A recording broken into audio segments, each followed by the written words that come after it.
Hello, everyone. Welcome to this episode of the Have a Word podcast. Before we get going, a couple of things to tell you. Massive show, Patreon special, live event, 31st of May at Content. We are doing Stars in Their Eyes, which is it's an old game show from years ago where you get people who go, hey, listen, today I'm going to be Rihanna. And they would go back, look like Rihanna, come out, sing like Rihanna, hopefully do it well, and they'd win. But we're doing it. an iconic TV show. It's going to be an iconic Patreon special. All of the lads you see on camera at Have a Word are going to be doing a song. I have seen some of the artists that are being picked. Wild choices. Yeah. Borderline unacceptable. Yes. We've got a live band. It's going to be brilliant. And we've got 4 or 5 podcast legends. Johnny Bongo has been announced. Alfie and Jesse. I'm also going to say Sandro Ford is coming up. A recent Hall of Fame entry, guest and co-host. Sandro Ford will be performing as well. Two or three more to announce. Yes, tickets are in the bio below. Not many tickets left. This is sounding like hotcakes. As you imagine, we'll never do this ever again. So go get your tickets. Also sign up to Patreon, patreon.com/haveawordpod. We are the biggest Patreon in the UK for a reason. Nearly 32,000 lids, can't be wrong. Sign up for as little as £3 a month and you get the massive back catalogue of all the Patreon exclusives we've done since 2021. And then all of the Patreon specials. Yeah. Everything we've ever done. If you sign up for £3, you get every minute of everything we've ever done at your fingertips. It's worth £3. Also, going forward, you get early access to tickets. You get things like Film Club that we do. You get early access to Mad That me and Harry do. It's the best £3 you'll spend all month. It's a no-brainer. Patreon.com/haveawordpod. Enjoy the episode because it was a bloody belter. Wag wag leads, you're listening to the funniest podcast in the game from the heart of Liverpool with Adam, Dan, Sensei Carl and Finn. This is the one and only Have a Word. This episode is brought to you by NordVPN, the very best in protecting your online activity. Go Ed, get on me.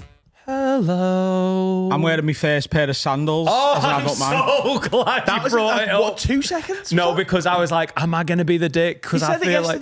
What? You told us yesterday. No, but you haven't seen it. Oh, Jesus Christ. They are I had beautiful. either worn them. I had them in school. Gandhi would have worn them. Sorry, No, no, Dan said Jesus Christ. Oh. No, they're not Jesus. Like they're not open toe. They're absolutely I beautiful. was Jesus known for I the mean, open they're toe, was he? nearly open toe. Yeah, but they're not open toe. I know, but there's toe visible. There's so much foot If you're visible. trying your absolute hardest, then my toes are visible. Yeah, but Try my absolute hardest. I'm letting Oh, there's a me toe. feet breathe, man. It's it's springtime. Suffocate them. Kill your feet.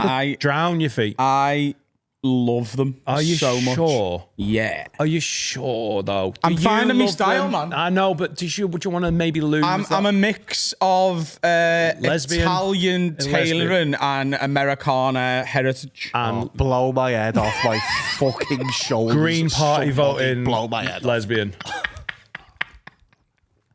Americana. My granddad had them. I think they're the My Italian. granddad was my granddad was Americana. He used to say, "I tell you what, I am very Americana." They're the Italian bit, the sandals. Yeah. You fucking idiot. Oh yeah. Let him breathe. Kill them with I actually think they're sound. I think they're fine. Like, I've got no issue with them. Class. What you said afterwards, I've got a big issue with. What? You know, My like big style words. is... What was it? Italian tailoring There's no big words so and far, by the way. Americana heritage wear. and Romanian gypsy. What's the heritage of Americana? Like What? killing Shut up, Native Paddy. Americans? Shut up. No. Yeah. What? Slavery. Slavery and like genocide. That's their history, isn't it? Slavery is Americana. Their history is not very long, is it? yeah, Famously. yeah. And the start of it was bad thing. And now it's bad thing. Do you remember when 12 Years a Slave come out and Sainsbury's done a like get the slave look mannequin? What? Like they had the 12 Years a Slave DVD next to a mannequin of and it was dressed from stuff in their like clothing bit. Like turn the laptop around, show Dan. He's not lying. He's right. No. He ain't lying. They did He's it. right. He Get the ain't slave lying. look. Show the camera. Get the slave look. Yeah. Do you remember the ranch in Tennessee where they were showing us around? And then they were like, that was so funny. And these are the slave quarters, but we prefer you don't show that on your film. And you're like, oh, all right, yeah, we'll just we ignore said, that. well, why don't you just knock them down? They were like, wow, what? Is that a bird over there? And I was like, all right, you're not proud of it, but like... Come drink some moonshine. Yeah. Don't look at the sad place. Yeah.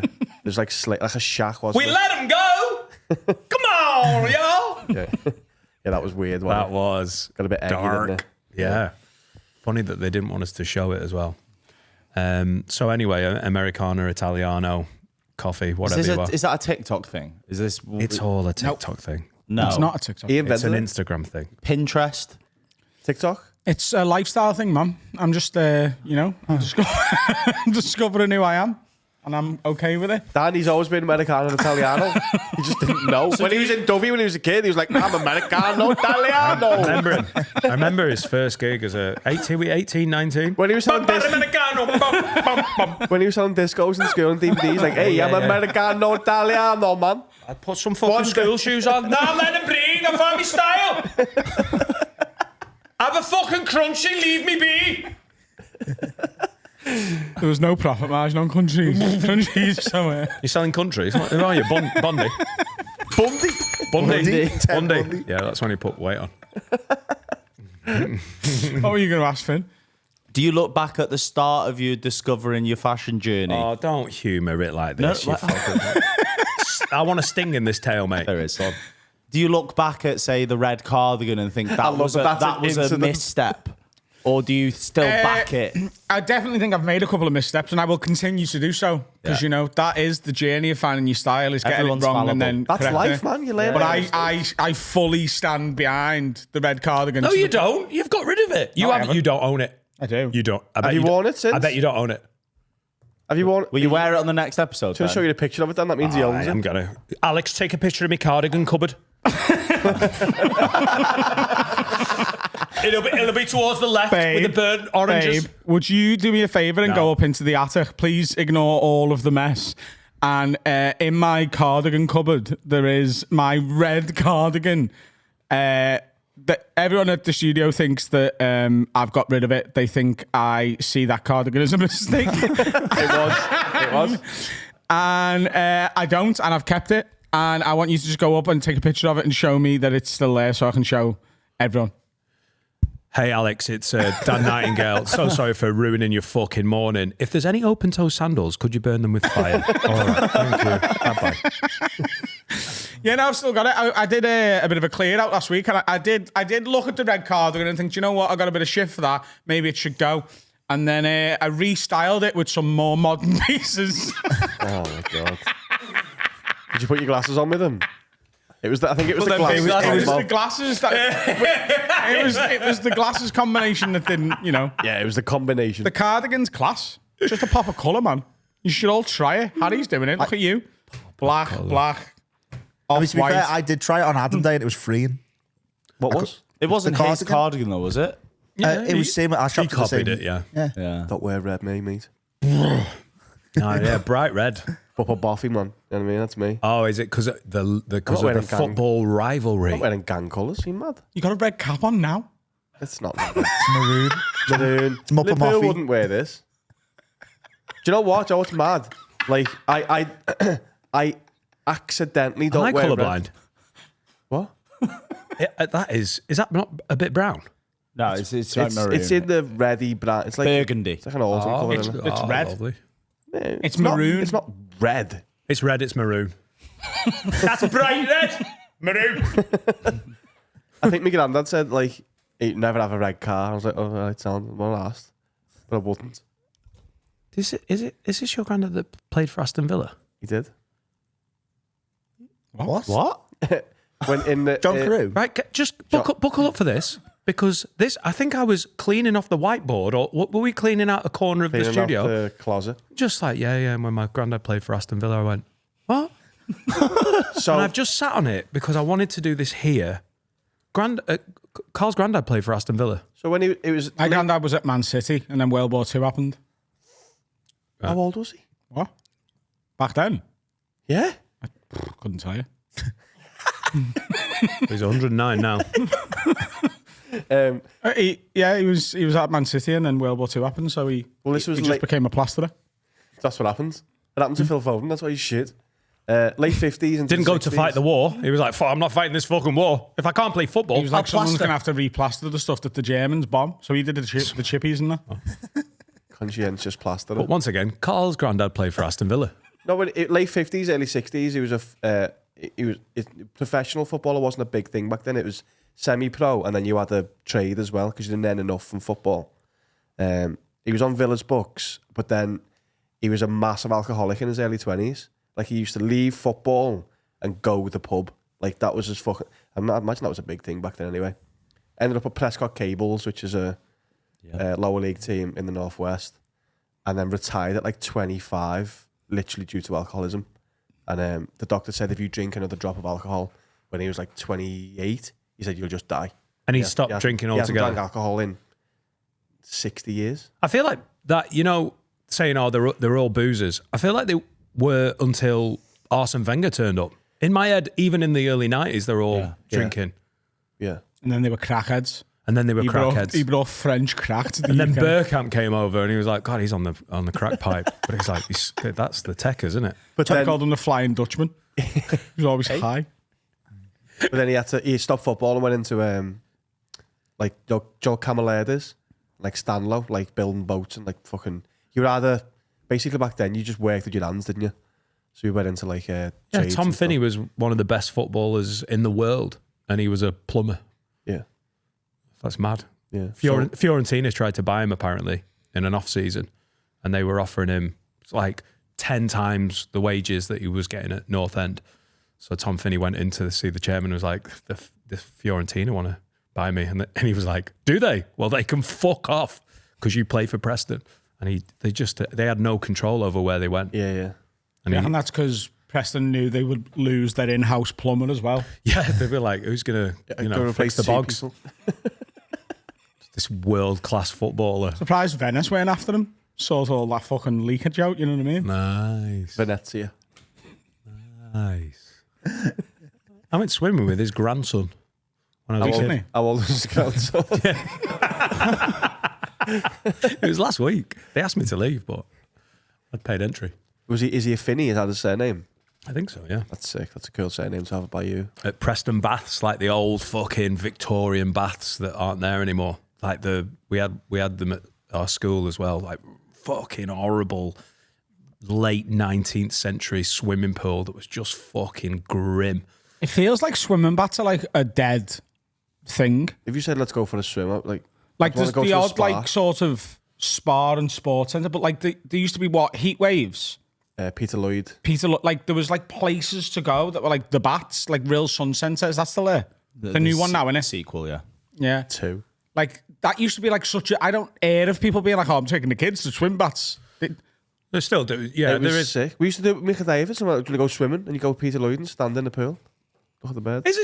Is this more about where you are in life rather than Yeah, the I think it's availability of weird swimming if you baths? two go, yeah, we're going swimming. Like, Probably not. We go to a spa. We've been loads. yeah, spa, yeah. That's what I But said, if you that's were the like, only time I'm we're telling going you to right do now, some if lengths. heat waves were still there, I'd be there once a week. What's heat waves? Is similar to Sunset. Waves in the big pool. You go to Yeah, a spa for a spa. You don't go to a spa to do 50 lengths. I've told you before, I've never gotten a swimming pool to swim in my entire life. You're the least athletic, not fat cunt I know. Why would you? I'm going for a swim. I can't get my head round it. Swimming pool is to relax in. Swimming pool in David Lloyd is the same as a swimming pool on Aldi to me. If you go on Aldi and start doing lengths, I'd go, what the fuck are you doing? Yeah, but when the people do it at David Lloyd, I know, you're you're not judging. like, That's why he goes to the beach. He does lengths of the sea. I would if there wasn't monsters. No, I don't mind. That's an old person exercise, isn't it? Yeah, like Because the it's low breaststroke. impact. Like the breaststroke, yeah. Good for your legs. Go and swim. No, but you're not. Yeah, you're not. It's, Yeah, you're it's no fucking your impact. hips or whatnot. Yeah. I don't mind a little swim after a gym, but it's not. I don't go. I'm going swimming today to do some lengths. It's Sometimes something I do one length.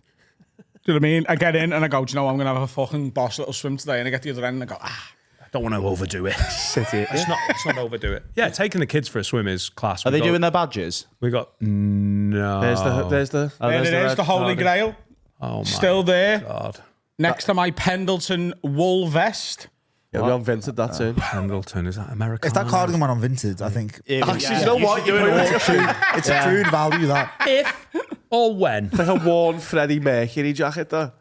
You could sell that for I'm wearing that millions. for the next episode, and I'm going to style it better this time, and you're all going to be fucking eating your words, mate. Just don't wear the glasses with it, I think that was it. You just basically dressed up as Jim Royal. People noticed. Why aren't your kids doing the badges? Etta's at the age. Yeah, she did swimming lessons and she can swim pretty well. Jack really didn't like the swimming lessons, so we just allowed it. Is it still Kellogg's? Yeah, it's Tony the Tiger still hand them out. No, it's at Chester University and the Tony the Tiger's at Chester University. yeah. That was so it accredited does. by Kellogg's, wasn't it? You had Tony the Tiger doing your badges. Kellogg's, yeah. The Yeah, some certificate fat I've thin still lady. got from me doing me, I think, 2,000 metres or whatever. it's Tony the Yeah, Tiger he's been going, swimming for 6.5 hours, leave him. Trying to see how far he can get. Tony the Tiger's going, you're great at swimming. Someone's voted swimming at the bund to be fair. You used to get your Kellogg certificate. Oh, we didn't get You got little Kellogg's. badges that you'd sew onto your, I don't know, your arm when you were swimming. I don't know. I don't know what they were for. Your kecks. Oh, yeah. Some people had them on the. Yeah. Or you've missed out in I did Reigler. 1,600 meters. That was the longest I did. Yeah. Yeah, I did 2,000, I think. Did you do the pajamas dive into the bottom of the pool thing? I swim 2 kilometres as a child. He did 1,600 Yeah. metres. You did? But you didn't swim 2,000? Why? Where? In the pool? In the heat waves. That's why I did mine. No, we used to go to Height and Leisure Centre. Can you find out how many lengths of Height and Leisure Centre 2,000 metres is? That's not that ridiculous. To be fair, I think I did 1,600 metres, but I walked it and pretended to swim on the top. That's what I do anyway. Hello, Alex. It's Dan again. Can you go into Adam's awards cupboard and get out the 2,000 metre swimming badge that he definitely got from Height and Leisure Centre? And I'd guess like 1999. Thanks. It's in my dad's, actually. Oh, it's It's on the fridge. 25 metres. Okay, so how many lengths is that? Like 80, is it? 80 lengths as a child. Yeah. I refuse to believe it. Just because you weren't capable. Doesn't I mean remember I getting me wasn't. 5 and going, done, man. The life-saving badges. Yeah. That was a whole. There was that was Pajamas. That was bronze, silver, gold. I got bronze, which was the go and save the brick Yeah. in like probably 2 still- meters. I Our used to school love made that. it more like dangerous. They'd shoot one of us. Yeah, that was silver. Silver bullet, lad. Shoot one of us and be like, there you go. Go and save Jamie. then. Right, here's a kilogram of cocaine. Swim. Have you seen in this opening scene of Batman when the Joker shoots him like that? That's how they do it as well. They just pick a random kid, blow his head off. Go on, get him. It's the kids who forgot their uniform at their swimming thing. You wouldn't do it anymore. You get shot. Oh, the worst. Ours was always full of poo as well. The Yeah. worst when it was fucking PE and you'd forgotten your kit. And, there was like a cupboard in the corner of the changing room with some of the nastiest Is that looking real? shit. We weren't made to do that, were we? I just don't think we ever forgot our No, kit. because PE was the best. Not for swimming as well. I never forgot my PE In kit. 5 years Never. of high school, you never once forgot your PE No, kit. 'cause No, it was because the that was the best day of the yeah. week. Oh. Double PE. Oh, Jesus Christ. Monday, the start of Monday was triple PE. You start your week with 3 hours of footy. You're not forgetting that. Right, well, I didn't do 3 hours of footy to start a week. It was usually Wednesday afternoon, I think. you just weren't that sporty. I bet you never forgot your cello. Our budget's massive. Oh, fuck. You can't forget the cello. Forgot your cello, though. I had a trombone in year 7. Oh, like Sonia off EastEnders. Trumpet. I saw their biff today. Did you have trombone lessons in year 7? I had trombone lessons in year 7. I've said this on the pod. I went into the music shop and I was like, that looks class. And it was the case. The case was maroon, stroke red. What? Go on. Saw Sonia from EastEnders biff today. Roomy day. Right, well, we just put a pause on my trombone. It was on Twitter. It was Yeah, but if it Why, wa- in the video, Where's it's this got, come from? Why have you brought this up now? I sent Sonia from EastEnders and then I said I saw her biff and then Finn pulled it back. I just saw it on Twitter and swiped off. It made me sad. Why? I don't want to see Sonia from EastEnders as biff, man. It's Why? one of the bottom 3 in the country, I think. Is this a Hope Solo moment? No, I'm just not into Sonia from EastEnders. So when you force fed their biff, you know what I mean? I didn't Google it. You didn't chew it. I didn't search it out. I was going, someone went, yeah. I was like, oh. Do I think maybe you need to curate a better list of people you follow? No, it was basically like on your For You. Well, then that's definitely on you. That means Twitter's algorithm has seen what you look at and spend time looking at and gone, do you know what he needs? He needs Sonia's biff. I clicked on a tweet and it was a reply to the tweet. What was the tweet? And nothing to do with Sonia from EastEnders' biff. Hang on. You clicked on a tweet and a reply to that was, this is Sonia from EastEnders' biff. Yes. But it wasn't like them words, but yes. And I was like, wow. How do you know it was his? Guys, she's got a face, man. It probably AI or fake. Where was this angle? Where was this picture taken from where you could clearly see a biff like and an head? she wasn't taking it. It was taken from the end of the bed up. And she was and like... is she like... she had a trombone. I mean, in the world of AI... It's definitely AI, it might be. Have you also seen Marge Simpson sucking off Flanders? Not on purpose. Yes, yeah.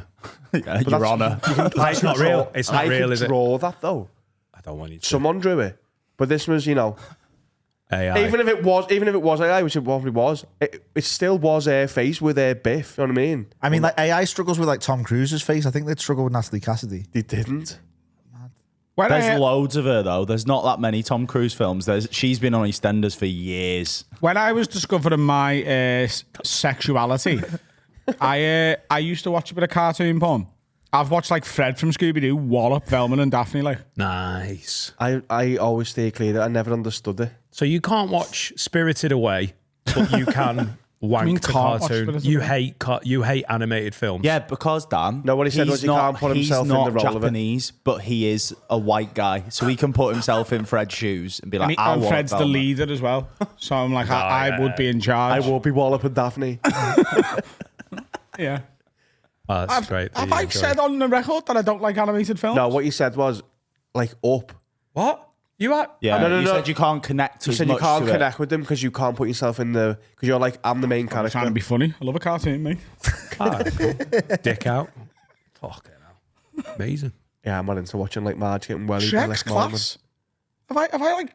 No, you said you can't enjoy it as much. Like you said, Up isn't sad because it's a person who's been drawn.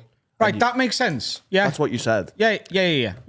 I can still enjoy Up as a film. Yeah. But I'm just not asked. Oh, my wife said, shut up. You're a fucking drawer. No, they just stopped drawing it. Yeah. That's kind of what I was, yeah. Man. Shut up, you're a fucking drawing.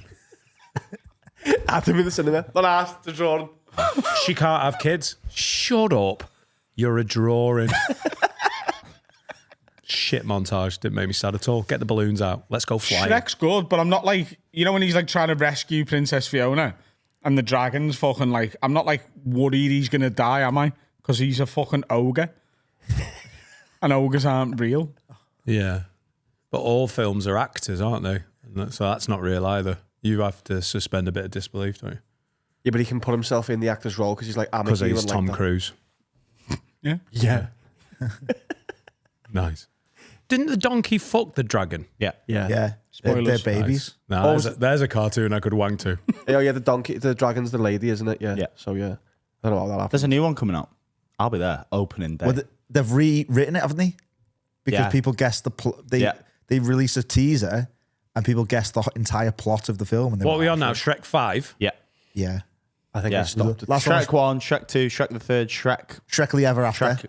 Yeah, something like that. Right. It was okay. Shrekly Ever After. I didn't think it was Shrekily Ever After because think it it was doesn't really Shrekily roll Ever off After. the tongue. I thought it was just Happily Ever with After. Rasputin. Not Rasputin. Who's the fella? Rumpelstiltskin. Yeah. Shrek Forever After. Shrekily Forever After wasn't the name of it. I stopped at 2, I think. I think I've seen Shrek the Third, but wasn't asked. That's the one with the Diderot, All right. Puss in Boots was good. The Last Wish. One Which of the one best does films of Shrek all become time. a real dude? Shrek 2. 2. I've seen that one. and With the stopped Simon Cowell bonus feature. Do you remember that? No, absolutely not. Do you not remember the DVD bonus feature with Simon Cowell? That was the bit I watched the most. They did like American Idol, but with the people from Shrek in it. Like, I think the Gingerbread Man sang Livin' La Vida Loca. Banger. It was so good. I mean, I might have imagined this, but I'm pretty sure it's real. You do a lot of drugs, Finn. Well, Jonathan Ross is in it, isn't he? Yeah, Yeah. as the trans I've person. seen Shrek 2. Is he? Jonathan Ross is the ugly sister. Yeah. But only in England. Yeah. Yeah, I they think did a it's- regional, like, it's a Yeah. TV presenter from your country Yeah. doing that part. respect. And it's Jonathan. In North Rowe. Korea, was it just Kim? Because he runs the whole telly, doesn't he? He was everyone. He was everyone in that film. Runs the he said he's every character. Hello, hey, you alright, lad? Like Eddie Murphy. Yeah. All right, how do we feel about the Harry Potter series coming out later in the year? Genuinely, fucking. I was a bit like, why are they doing this? And I watched the trailer, and I am so excited. I'm so happy it's not a film. Like I want it to be, yeah. like, it's great that they're not like, is it going to be like 8 episodes or something? Yeah. Each book's got its own, I think, 8 or 10 episode series. So each series is a book.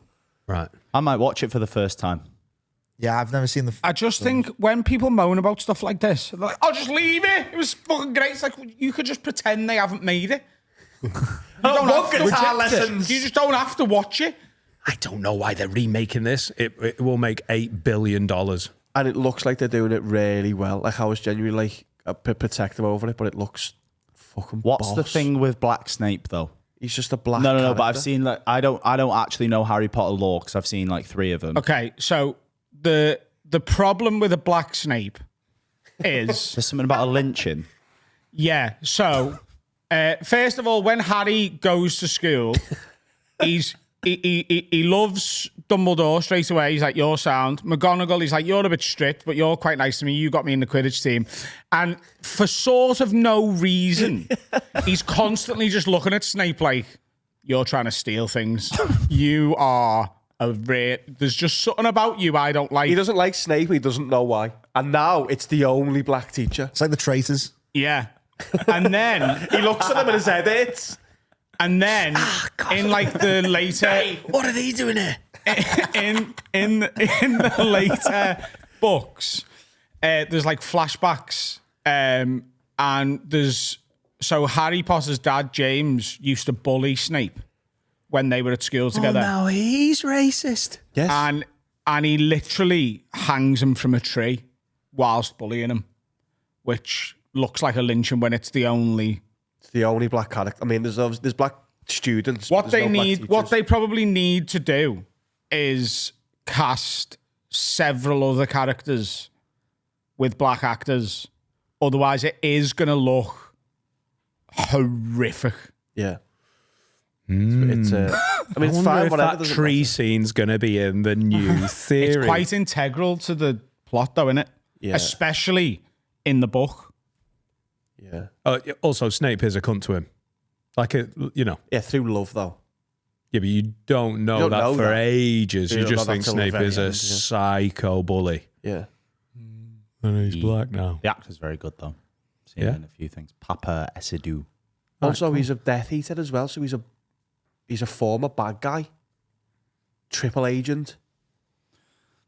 You're going to enjoy it. It's fucking sick. And actually, it's not a bad way of consuming it because you're going to know more about Harry Potter than people who haven't watched it because it's so in depth. My ex-girlfriend was obsessed with Harry Potter. She loved it. She loved the books and she hated the films. And she hated how much Snape's role probably changes the most between the book and the film, apparently. I've never read the books, obviously. But at the end of the films, everyone sort of loves Snape. If that's your only sort of exposure to the story, because what you find out about him, you're like, oh, he was actually great all along. He's the hero of the whole thing, really, wasn't he? But in the books, that's not the case. Like, he does sort of, he slightly redeems some of his badness. But, like, his character is very complex and evil and stuff and bitter and twisted and violent and murderous. Well, And if you use the allegory of, like, it's because it's like Voldemort's like Hitler, isn't he? He's trying to keep things pure blood. And, like, all his bad men are like the Third Reich. It's like Goebbels saving one boy at the end and going, smashed it. He was a bad man and then he was an okay man. Everyone's like, he's the best. And then Harry goes, yeah, I'm going to name your kid after you, lad. yeah. Spoilers. He calls his kid Snape. No, Was his it kid name's Goebbels? Severus. middle Albus name, Severus Potter. which is one of the most ham-fisted scenes in the whole thing. When he says his full name at the end, I hate that. But I'm genuinely excited. I think it's going to be great. I think it's going to be filmed really well. I know they put loads of money into it, and at least it seems like the actor's a boss as well. Yeah, but Dumbledore's 80 again, and they're meant to be going for 10 years. It's a risk. Who is Dumbledore? John Lithgow. Oh yeah. He's No, he old. needs to be old though. He needs to be like wise. I think Michael Gambon was a bit of a young like Thundercat at the start. But it wasn't him, was it? Wasn't it Richard Harris Yeah, was yeah. like, hey, I'm old and woo. Richard And then- Harris was 104 years old when But they he was started great filming because that was Philosopher's Stone. Dumbledore. And then Michael Gambon was like, whoa, hey, I'm a Dumbledore, motherfucker. Like, he's running around fucking like Yeah. doing overheads and step overs and that. Like, And out of nowhere, sounds like he's from Bristol. Yeah. Richard Harris is Dumbledore, but like, obviously he died. So Again, that was another thing. People who loved the book loved Richard Harris and then hated Michael Gambon. because he was meant to be an old, wise, slow moving, all knowing, and he turned into like a little, say like, whoa, Dumbledore, motherfucker. Have you seen I Hagrid? like that guy. That guy sounds cool. Have you seen Hagrid's a busy? It's like a school rumour.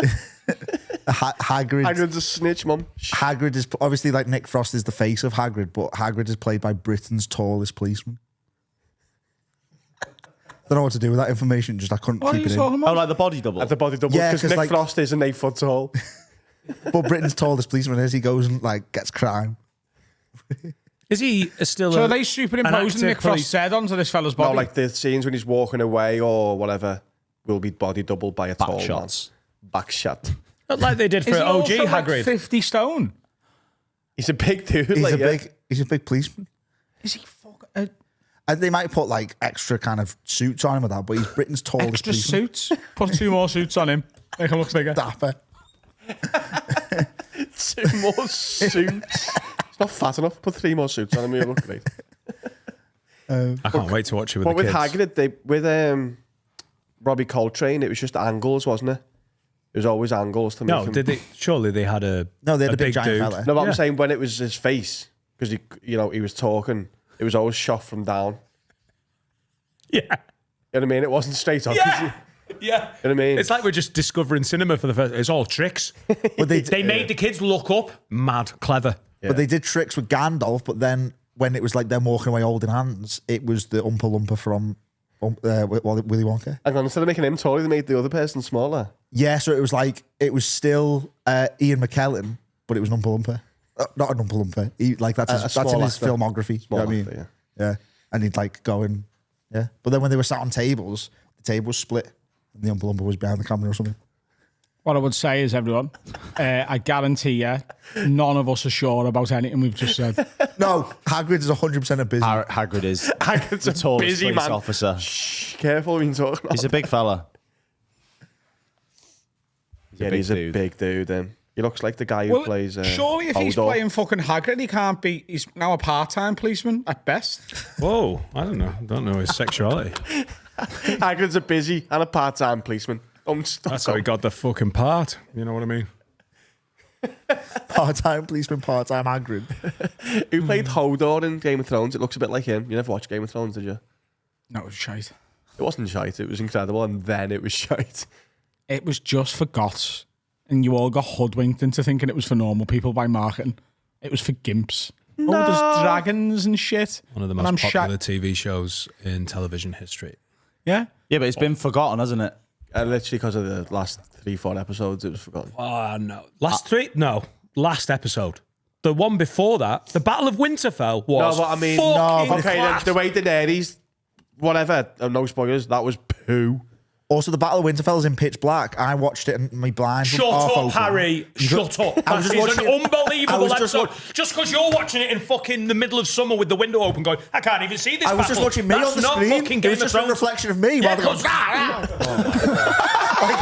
it wasn't, and then it was like, who's dead? Is a Nightwalker dead? I can't see. I can just see me face. Shut up. Spoilers. I might watch it. If your sandals are anything to go by, you should watch it. It's for you. It's good, but then at the end, it was just a big wet fart. It was a big wet fart of the last episode, yeah. And they knew it as well. It was like they were filming it going, this is shit. Yeah, have you seen the? I've not watched Game of Thrones, but I've seen like the table read of the last Florence Pugh- episode where Florence they're Pugh's all like- like going, "Oh no, Florence Pugh." She isn't even in it. No. That's how much she hates Yeah, it. Florence Pugh was Amelia there. Clark, sorry. She's reading it going, because he knows it's an absolute bag of shit. I mean, it was a good journey on the way. Yeah, wonderful. There's a Starbucks cup in it, isn't there? Yeah, Yeah. And Ed there's a Sheeran. there's a bendy sword But as the well. destination matters, doesn't it? There's no point flying first class to a war zone. Ed Sheeran's in Game of Thrones. I get the analogy. Isn't he of House of the Dragon? No, he's in Game of Thrones. He plays a little song for Arya, doesn't he? Oh, does he? Yeah. Do you know what iPhone face is? You ever heard of Yeah. the term iPhone face? You ever heard it? So like it's a big one in the Michael Jackson film because everybody in the crowd's meant to be from the 70s and 80s, and you look at them and they all look like they own an iPhone. It's called iPhone face because you're like they don't look.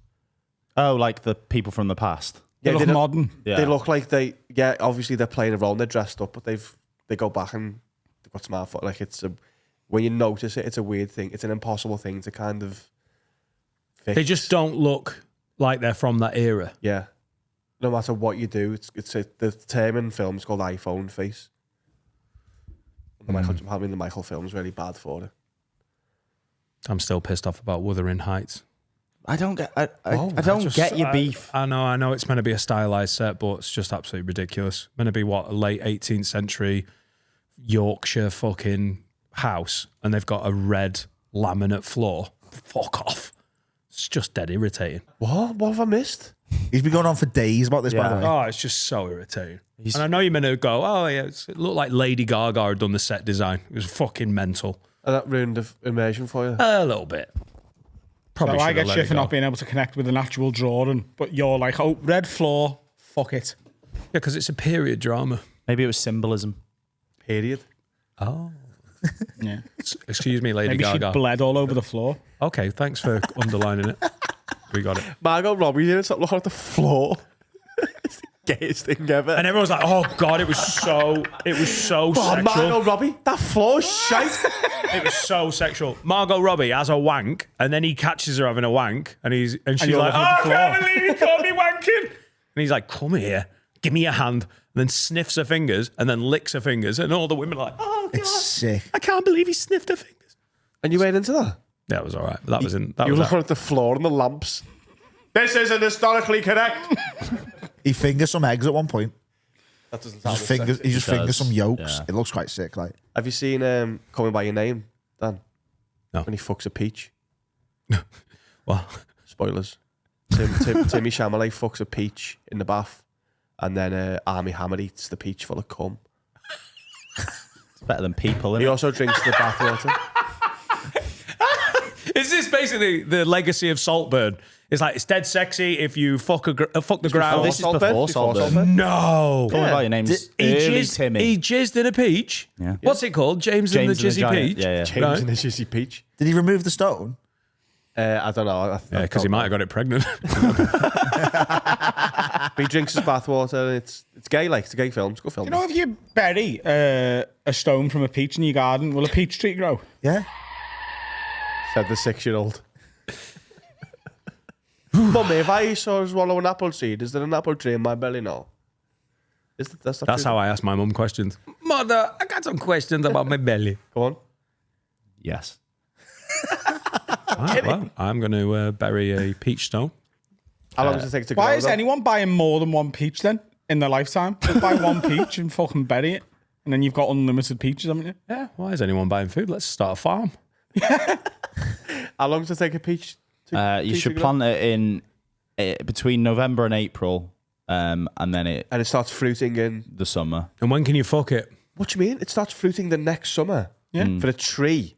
Yeah. Yeah. Go. They're quicker these days, aren't they? How long does it take for the peach tree to grow? Why are they quicker these days? Global warming. Global warming. Western medicine. Western medicine. Sorry, 3 to 4 years. 3 to 4 years. It's slower these Love days. these peaches. I'll have another one in 4 years, hopefully. It's a bit That is salty. pretty much about right, though, isn't it? Yeah, that is all right, actually. Oh, these are great, these. Same with kiwis. Bloody hell. And then I don't eat them again. It's like go-karting, isn't it? We could start a farm, really, couldn't we? Become more self-sustaining. Clarkson did it, and he Buy a little smashed plot of it. land. How much are chickens? What? How mu- Finn, come on. Well, Ellie's just hatched some. So at the nursery once a year, they hatch all these eggs, but one of them came out all bow-legged and like fucking mangled. Like Fuck a young that one. footballer. It's like anything. It depends on the quality of the chicken. So it's between 5 and 50 quid. I like silky chickens. Maybe they don't lay eggs. So they'd be useless. on the farm. Silky chickens, like Ronaldinho, or what do you mean? They're just the most pretty chickens ever. They're so pretty. Sounds like calls a chicken nonce. I've just lost me thesaurus. A beautiful silky chicken. Google silky chicken. Mama, why don't the silky chickens lay eggs? I've met one before and it was sick. Oh, it's got like an afro. Oh, is it Japanese? Wow. I've seen one in Japan, but it's not Look at Japanese. this. Is it like that one that Andy Pomeranian? G saw? Is that Snoop Dogg's chicken? Bells and auntie. Snoop I chicken. love silky chickens, mum. Pretty. Okay. And it's time for a break. Hello, everyone. It's Dan and Carl, and we're here to tell you about our favourite supplements. It's Height. Now, I'm 45. You are. I'm getting creaky. You are. I need a multivitamin. I need magnesium. I need probiotics. And Heights is the best version you can get. It's just dead easy. You've got this. This is the vitals. This is like the all-in-one. You've got the biotic for your belly. You've got the magnesium, which improves your sleep tenfold.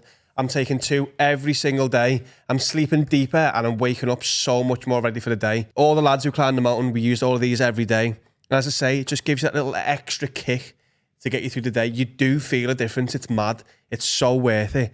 And if you go and tell them that we sent you there, the website is... It's heights.com/haveaword. And use code HAVEAWORD20. You get 20% off your first month. You literally get to have a go with a little bit of money off. Money's in your pocket. You feel better. So it's your immune system, it's energy, it's good for your skin. This will make you feel amazing. If you're younger than me and you're like, oh, Dan, you need these, but I'm young, it'll help you training. It's all good. Heights.com/haveaword. Go and have a look. Enjoy the discount from us. Improve your sleep. If it's any sale, improve your sleep. It is amazing. Trust me. Go to sleep now. Come on. It's okay. And welcome back. If you're enjoying this episode, you should sign up to our Patreon. It's one of the biggest in the world for a reason. An extra episode every Wednesday. And also all the back catalogue of every episode we've stuck on Patreon. And then all the specials. We're up to nearly 50. There's some absolute class specials. They've got the lock-ins. We've been around the world, We've been around Dan. the world. You need to say either absolute classics or absolutely class. You can't say absolute class. Specials doesn't really work syntax-wise. All right, thank you Absolute for the is an syntax bullet. intensifier that doesn't work with the word class. Also, we are doing another special live at Content on the 31st of May. Come see us do Stars in Their Eyes. Tickets still available. I am on a stand-up tour from August through to February next year. Dan Nightingale and Friends. There's about 30 dates around the country. Adam has extended his tour. AdamRowe.co.uk. I'm not doing that many dates because I don't want to. Tickets are flying. Really excited. Come and see us if you want. Be dead grateful if you came. Yeah. And if you can't be asked, then fuck you. You don't deserve it. And for those Don't buy concerned tickets, man. that Carl needs to do stand-up for the first time, it will be announced soon. Oh, can you also sell film? Film Club's not sold out yet. We haven't really pushed it because we're being stupid. But haven't Film pushed it Club at is all. May the 28th. Yes? Yes? At the Plaza in Crosby. Thursday. Come and see Film Club live. They've got great popcorn. It's a, It is the it's a 28th. film It is a and film. a podcast for £10. Wow. Do you know what surprised me, Dan? I told my mates at the pub the other day that we were doing Stars in Their Eyes and none of them knew what it was. To be fair, I didn't know really what it was. That's crazy. I remember it vividly as a kid watching it. It was Yeah, massive. but you're a little music gimp, aren't you? Yeah, that's true. I also feel like the legacy has lived I feel on like through it's in pop culture. the East European stars in their eyes. yeah. They've given us some phenomenal viral moments when no one culturally went, hey, probably don't do him. You're not blind. Yeah, that was the one. Shall we do some... It's a low-level conspiracy. Watch your back with Carl Reigler. Watch your back. Oh, mate, watch your back. This is a banger. I'm summer tune. We don't do 1, 2, 3 summer tunes. Our summer tunes last for 30 years. Anyway, low-level conspiracies with Carl Reigler. Hi, guys. LLC from Jamie Wools from Hereford. TV broadcasters lower the resolution when a new high-spec resolution comes to the market. Ever watched sports on SD recently? Probably not. Yeah. Due to an issue with my provider recently, I had no option. There's no way I used to watch footy where you couldn't read the players' names or even see the ball. Honest to God, I've noticed this. Yeah. It is weird. There's no way it used to be that bad. I know, obviously, you can't, like, it was good then, but the difference is insane. You can't read you can't see anything. What are we up to now in terms of like what is the best? 8K, I think, is what you can buy on the market. Yeah, but not in streams in 8K, so it's 4K still. But it will. Is that It what we're just saying? doesn't need to get better than 4K. It's already better than my eyes. Do you know what I 4K mean? is Like fine. 4K on the telly is clearer than in person. My nan used to do me. I didn't remember when Sky had a HD channel and a non-HD channel. Do you remember that? Yeah. It was like BBC One, then BBC One HD. And she'd go, I can't tell the difference. And I'd be like, you're a fucking idiot.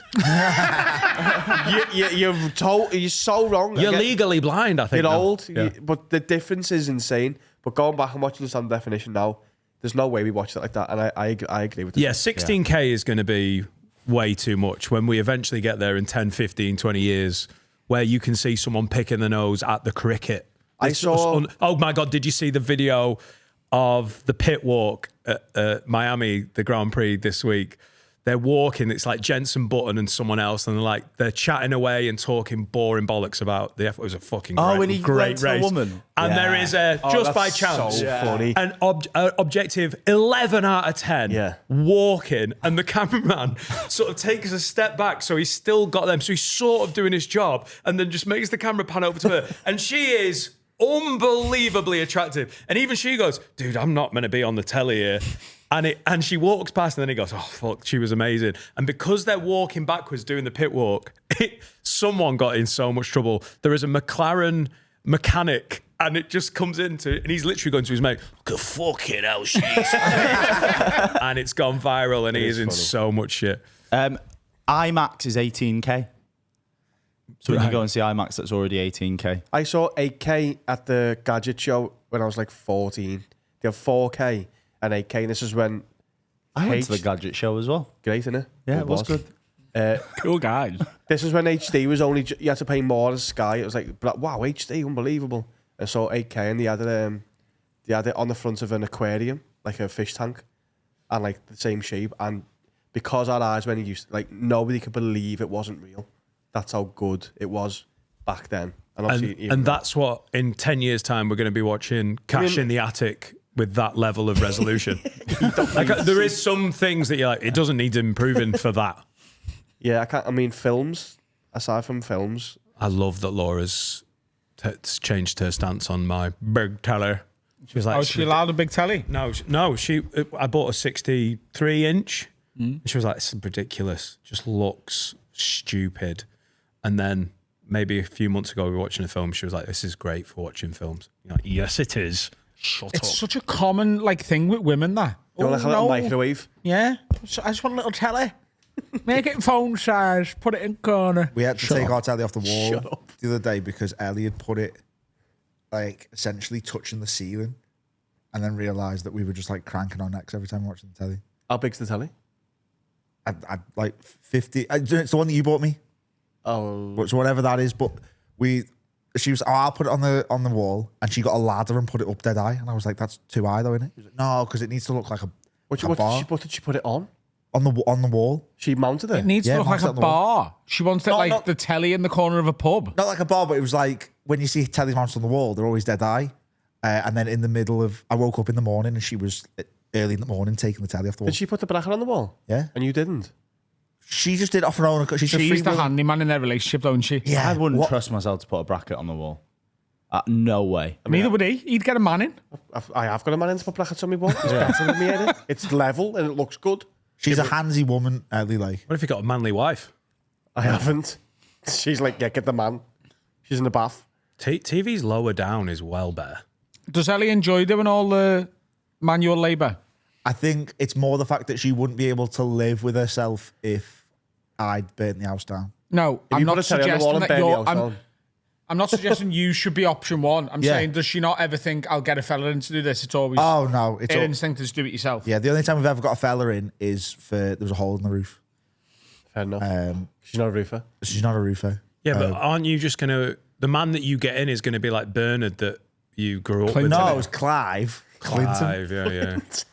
No, Maybe she's like, do you know what? I Clinton can't be arsed with Harry's dad's mates turning up from Parbold, so I'll just learn to do it I hate myself. the Clive slander of Location this was so podcast. unnecessary there.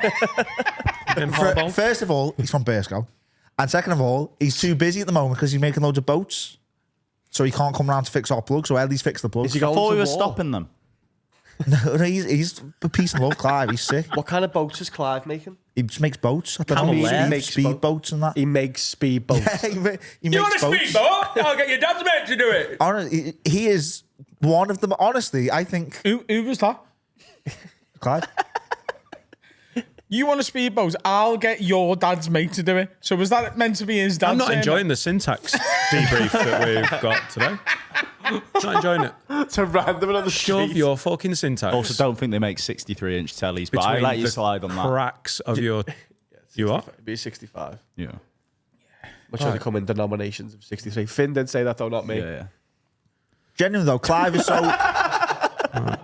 Clive is so talented that I reckon if he was from like olden times, he'd be like a wizard He or is the from king. olden or something. times? No, if he was like from the 1500s, if he was that talented, I think he'd be like the king or something. What do you mean he's talented? He can do everything. Was King based on like It's a Britain's Got Talent? I don't know, 65 like inch TV. they go like, look at that wizard. Do you know what I mean? Can he do everything or can he just own a drill?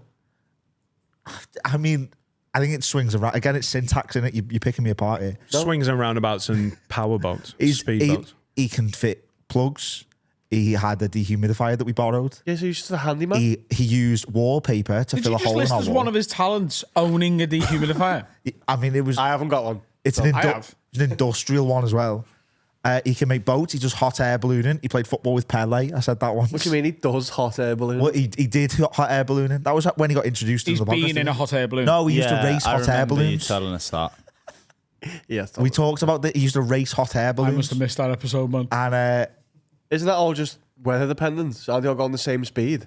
well, I don't know because he used to win apparently. So he's been to Mozambique. How many people do you know who've been to Mozambique? Laura.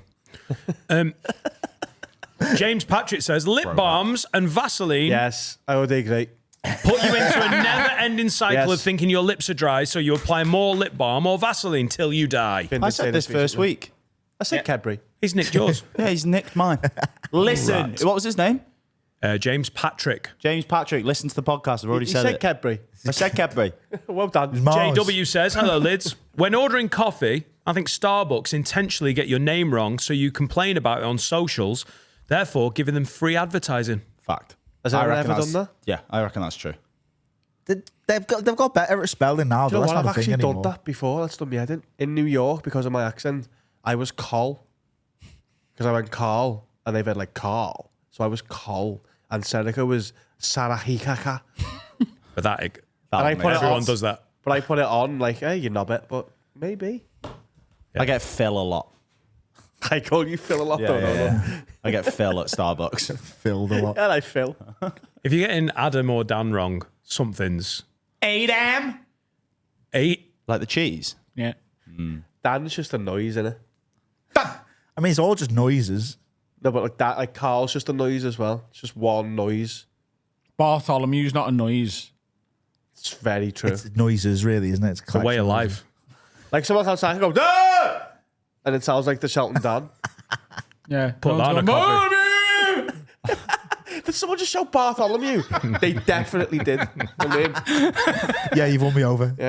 Mike Green says, hi, lids. Low-level conspiracy here. I'm convinced that your phone holds back some notifications until you put it down to force you to pick it back up again and carry on doom scrolling. yeah, I imagine that's a thing.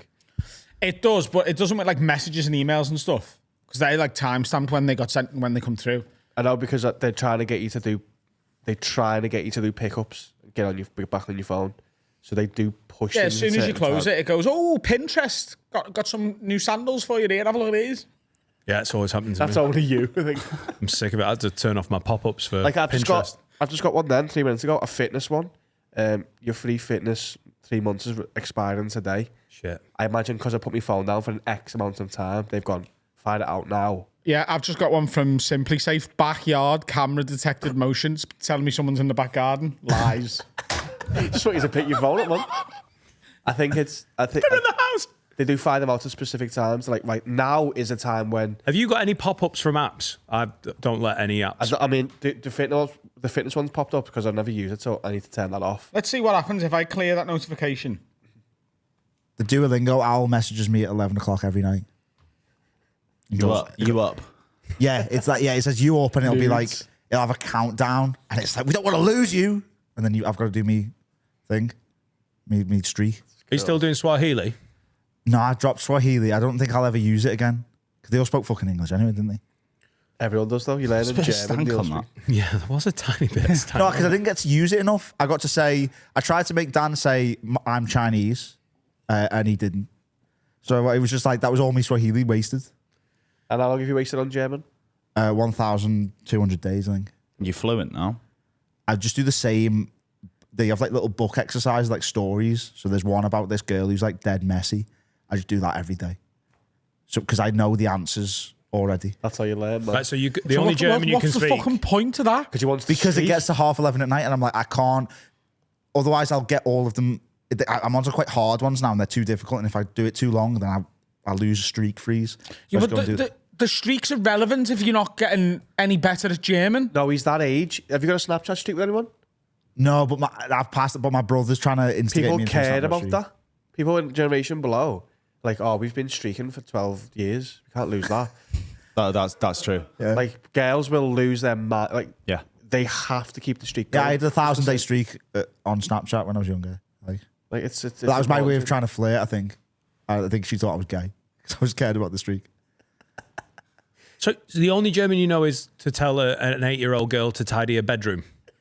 To be fair, I don't even really What's know that it. in I the just, bar? Can I have, right, you need to clean your wardrobe up, 2 beers. she's schmutzig. Means she's dirty. That feels problematic. That's her name. No, it means she's dirty. Oh yeah, The definitely. 8-year-old child. No, she's not a child. She's like You did say child. She's an 8-year-old. the story is about.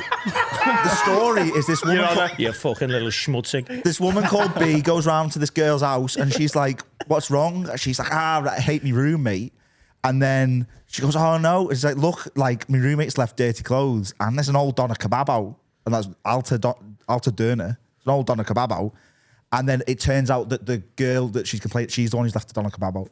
And that's the story. But I'm just not off by heart now. There's a narrative arc within your Duolingo. Yeah, because they do the little stories. Each character that teaches you Duolingo has personalities. There's the one with the turban who's like, he's happy. To be fair, What does he like? Is he German? they all speak all the languages. To be fair to him, he's a nice one. Yeah.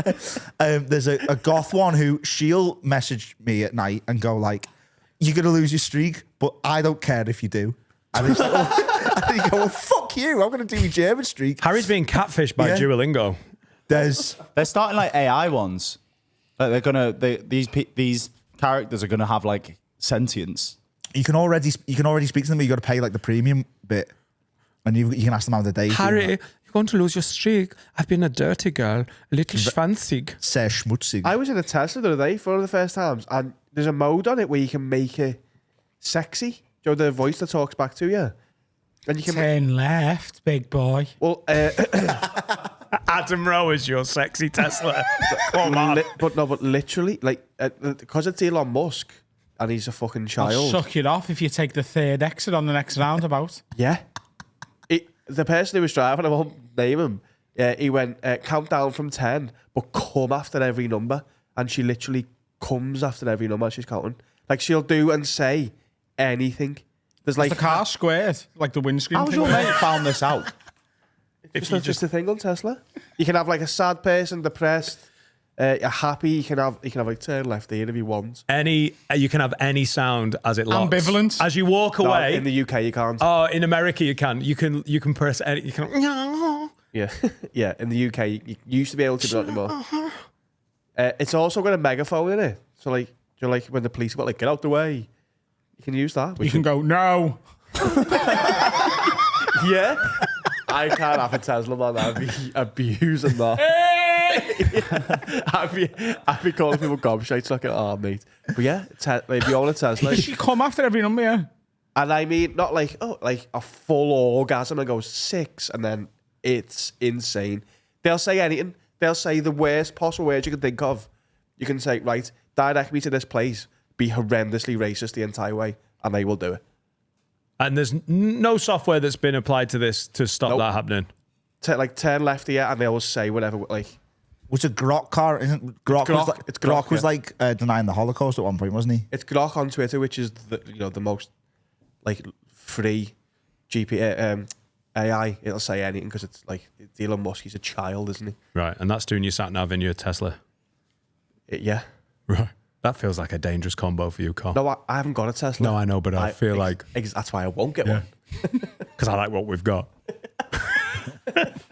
Last one. Kareem says, here's my low-level conspiracy theory. I believe David Attenborough actually passed away during the COVID-19 pandemic, but the government believed his loss would have too significant an impact on national morale, and they have used the vast archive of his past recordings to virtually keep him alive and continue producing content. Do our listeners know what the words low level mean? It's quite high, this.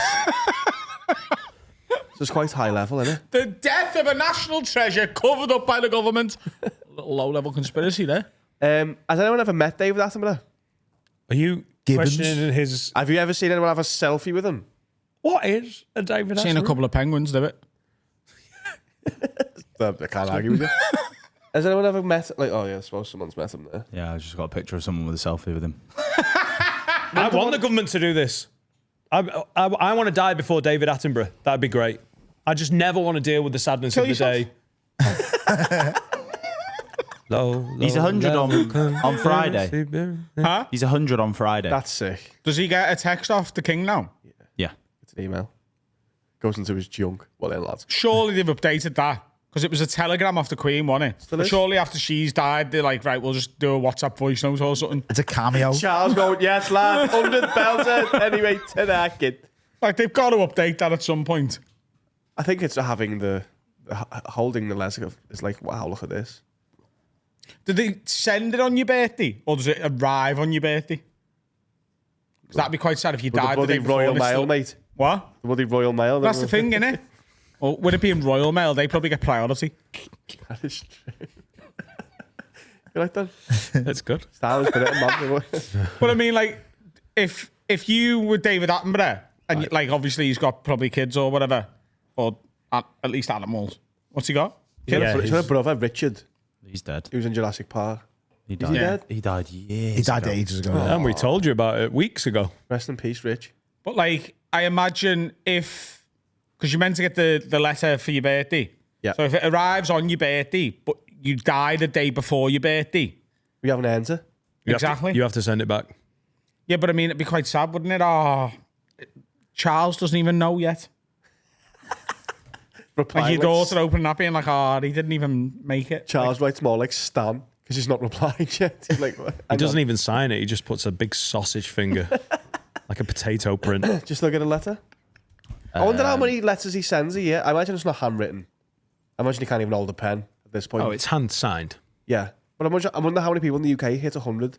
Probably use a typewriter, won't he? More and year. more. Yes. Still get messages for 100th and then 105th and then every year after that. Respect. How many people hit 100 in the UK? I think if you get to like 112, you'd be like, oh, shut up. You know what I mean? Stop spamming me. another letter I from don't even Charles. know you, lad. You fucking sending me birthday cards every year. I don't even get one off my mates anymore. How many They're all people are, dead. are older than like 105 in the There's 115 is the oldest person in the world, isn't it? 16,600 centarians in the UK. That's so much more than I imagine. That's like a full. You could do a full like League One game, like So- crowd. He's sending 16,000 of them a year.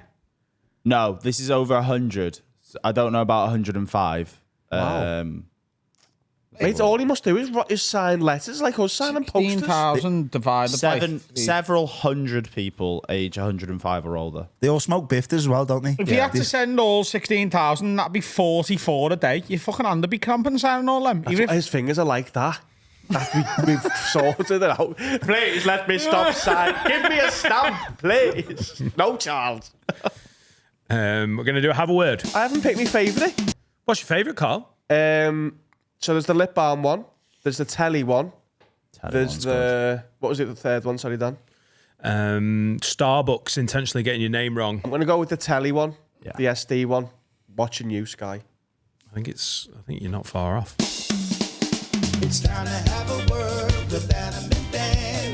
Tell us all the problems you have with your friends. This was gonna be the whole podcast. Now it's just the Middle. 10%. Oh, Middle 10%. I'm knackered today. Same. I stayed in town last night because it was cheaper than driving home. And for some reason, there was building going on at 6 a.m. It started. Started at 6, finished at 8. I went to reception. I've never done that before. I 6 a.m. should be illegal. Oh, surely. in the hotel? In the building next door. I recorded some of it because I sent it to Harry. Start at 7. I thought that was It's 8 they're meant to start. Oh, Is this going to work? It's the second video that is awful. Which one was that? I had a bad sleep because I had the hay fever injection in my ass. Sounds like you're using a vibrator. 6 a.m. I was just on like alert last night. I felt like I heard a noise outside my house, and I thought like I went and checked that like no one was going near my car or whatever, and that's like sort of jolted me up. And then as I was going back off, I thought I heard the dog go woof, but it was just me fan like rumbling on the door. But then those two things happening within like half an hour of each other. I was just like sort of like On edge. yeah, and I just couldn't. I never settled for more than like an hour at a time. You got your fan on? I have as well. I've had it on for about 2 weeks. It's warm at night now. What? We are in fan era right now. Warm at night? Yeah. Wow, we've got a microclimate going on in Sorgal then, because does not feel warm Oh, at night. I'm back down to the 4.5 tog. Yeah, I'd say about 10 days I've had my fan on. I've only got it on level 2 of 10. Oh, I have it on 3 at a further distance. Got 10 levels on your fan. It's a Dyson. It's like the big. A Dyson what? Dyson What? Air Zhuzh. Not heard of them. Have a That's what it word. says on the Can tin. you lads please have a word with all low-level jobsworths, people who take their work way too seriously, lord their tiny bit of unimportant power over the public, enforce pathetic rules like they're the owner of the company, and generally act like a Colin. Particularly this one guy who started at the tip a few months back. All the other lads there are sound. They'll help out occasionally, but generally always let you get rid of your stuff quickly. Not this new tool. He guards the general waste and checks what you're putting in. Like, fuck off, Colin. It's just bags of crap. Let me just bin it. It's not toxic waste or a dead body. It's an unsorted bag of crap my wife gave me. Let me just landfill the shit and get on my way. Vent over. That's from Chris in Leicester. I'm with the fella. It's hard to Do you know what? anything. Genuinely, I tried to do stand up about something like slightly adjacent to this. Have you ever heard? Have you ever sort of listened to someone complain about their job like it is like a matter of global security and realised how fucking absurd? Like everyone feels like their job, like their industry matters and nothing matters. We don't. This is like the way we talk sometimes about like needing to get a Patreon special planned, and we Oh, yeah, I know what you if mean. someone listened to us talk about it, like we sound like we think we're like saving the planet. Yeah. And when you hear like, I was walking through, is it Regent Street in London? It goes from like Piccadilly Circus up towards like Oxford Circus. That sounds right. There was a fellow on the road going, no, it has to be done by Friday. It has to be done because those spreadsheets are getting done by Monday. And if they're delayed, I just don't know what will happen. I don't know what will happen. And I was just like, do you know what will happen? You'll do it Tuesday. Like, it will not matter to any... Everyone has this massive sense of their own importance and we're all just fucking...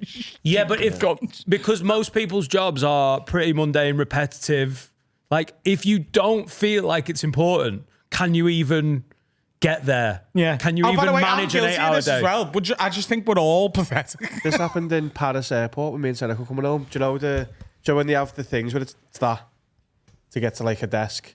It's like cordoned off. You've got to walk up and down and up and down. The entrance of it was like 100 yards that way. Or it was the start here and I could just unclip the thing.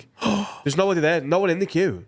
So they've done the move around like there's a queue of And 200 start people. all the way down there or just unclip it. Get in, clip it back. And then I've saved myself all that walk. This woman shouted at me, no, get back out. And I was like, well, no, I'm already in the queue now. She was like, get back out now. And come that I had to come out, clip it back, walk up, and then walk back to where I was and walk around. And I went, why? I wouldn't have done that. I'd be like, fuck off, you French cunt. Napoleon. But I fuck literally off. went, what? Like, why? Like, for what reason? She went, because I said.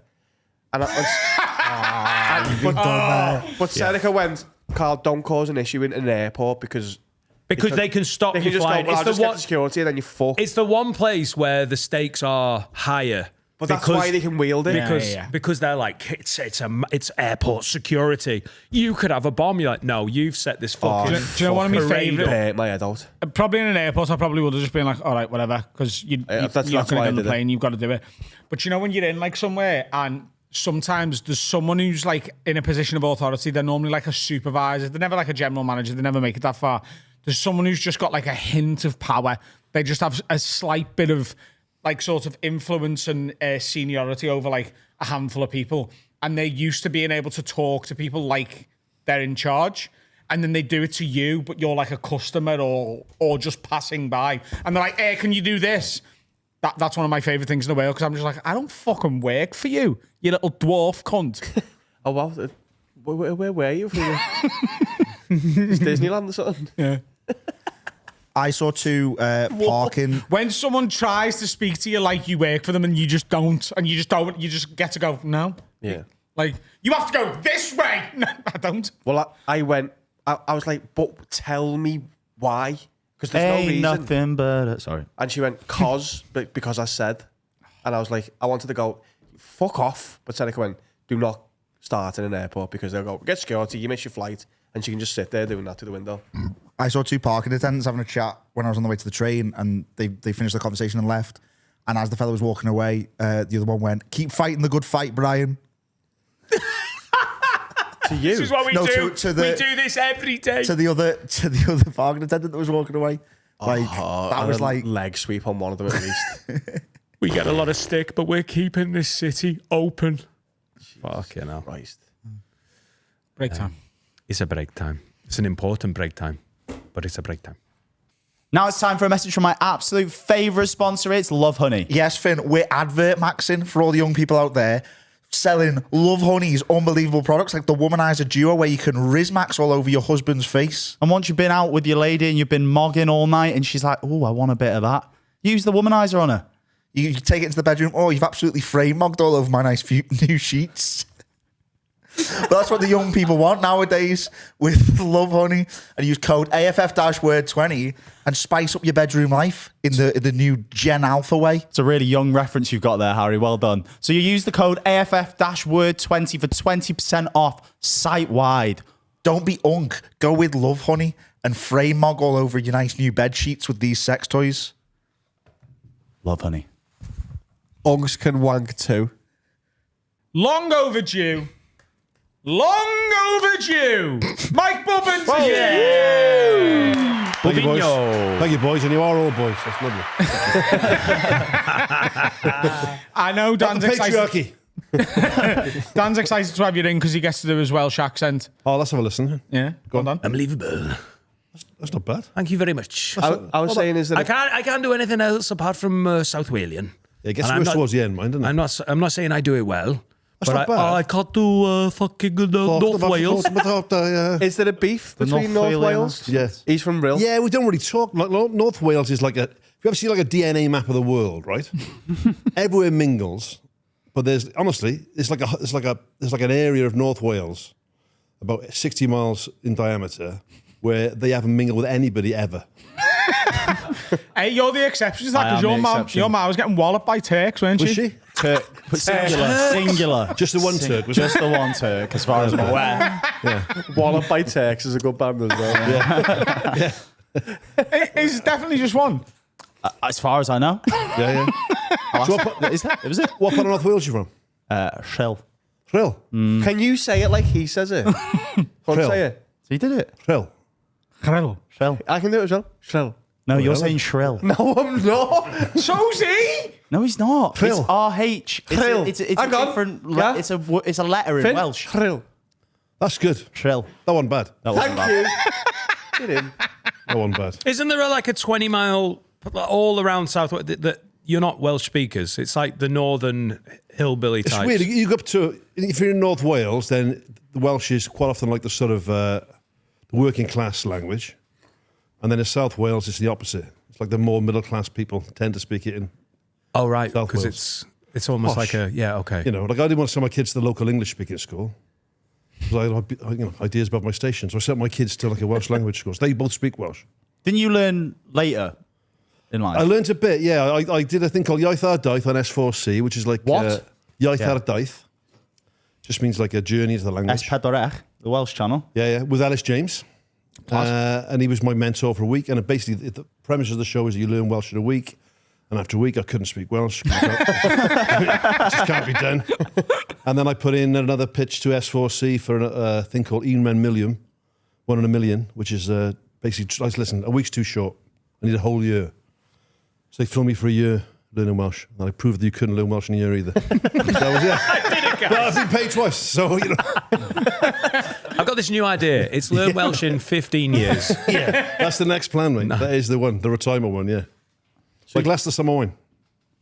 Yeah, it just keeps going forever and ever. I can't wait. If Mammoth takes off and we get like, I said to them, Luke, my mate produces it, I said, we get like the 24th series. I'm not going to do a Gervais, do 2 series and bail on it for artistic reasons. I'm 53 years of age. You know, I want to do like series 20 on Mammoth. Mammoth's moved to the Yorkshire Dales. No one knows why. It's on a Sunday tea time. Yeah, fine. Kids will be like, you knew it was like time for homework when Mammoth was on. He's coming down a hill in a fucking bathtub. No one knows why. No one cares why. One of the most mental surprises of my professional life was flicking on the TV and then on the homepage on Sky was my mate Mike Bubbins in a sitcom that I had no idea was happening. That is... So I just maybe a failing on my part that I haven't been following you online. Well, no, yeah, that speaks to our friendship and the marketing of the BBC network. But I mean, it's such a nice surprise that one of the good guys, thank you, mate, that I know has got a sitcom made. Yeah, and I don't often watch a lot of other comics. I don't know. It's just I'm not a sitcom guy really, but fuck, it's great. It's fucking brilliant. It's so good. What's the premise? And to mess with time travel in a BBC sitcom. This is the thing. What? Mammoth. It's what's the premise? It's like Doctor Who. No, it's good. So, oh dear, you got a Who over here, mate. So he's on a skiing trip, 1979. Tony Mammoth, a PE teacher, gets engulfed by an avalanche. Everyone thinks he's dead. Time moves on. He's found Thor in the modern day. They bring him back to life, and he gets his job back. All he wants is his old. He doesn't want to be famous. Just wants to be a PE teacher back in his old school. So he's like this old school PE teacher in a modern day school, and then with all the sort of social the daughters politics, the same age as him. His daughter's his age. You know, it's it's good. It's good. It's absolutely class. When I was a kid, I loved Buck Rogers. That's my favourite program. You're too young. I used to watch Buck Rogers No, on I TV remember. all the time. Yeah. So I based a lot on Buck Rogers, and people they hadn't sort of worked out that a lot of the names are from Buck Rogers. Oh, it's a full homage. That's great. Yeah, I shouldn't tell anybody this. Well, you are. Well, I am. So his daughter's called Mel because Mel Blanc did the voice of Tweaky, the robot in Buck Rogers. That's why she's called Mel. Then his grandson's called Theo because Theo was the computer on the front of Tweaky, remember? I wonder if anyone's worked this out until now. I'm just telling you now. And then he does a little sketch of a robot, and the robot's called Tweaky 3000, Buck Rogers. The name of the school is called Nolan High School because he was the fellow that wrote the original radio play of Buck Rogers. Oh my God, and his best mate's called? Buck Rogers. Roger Buck. Is he? Roger Buck. I don't want to work this out.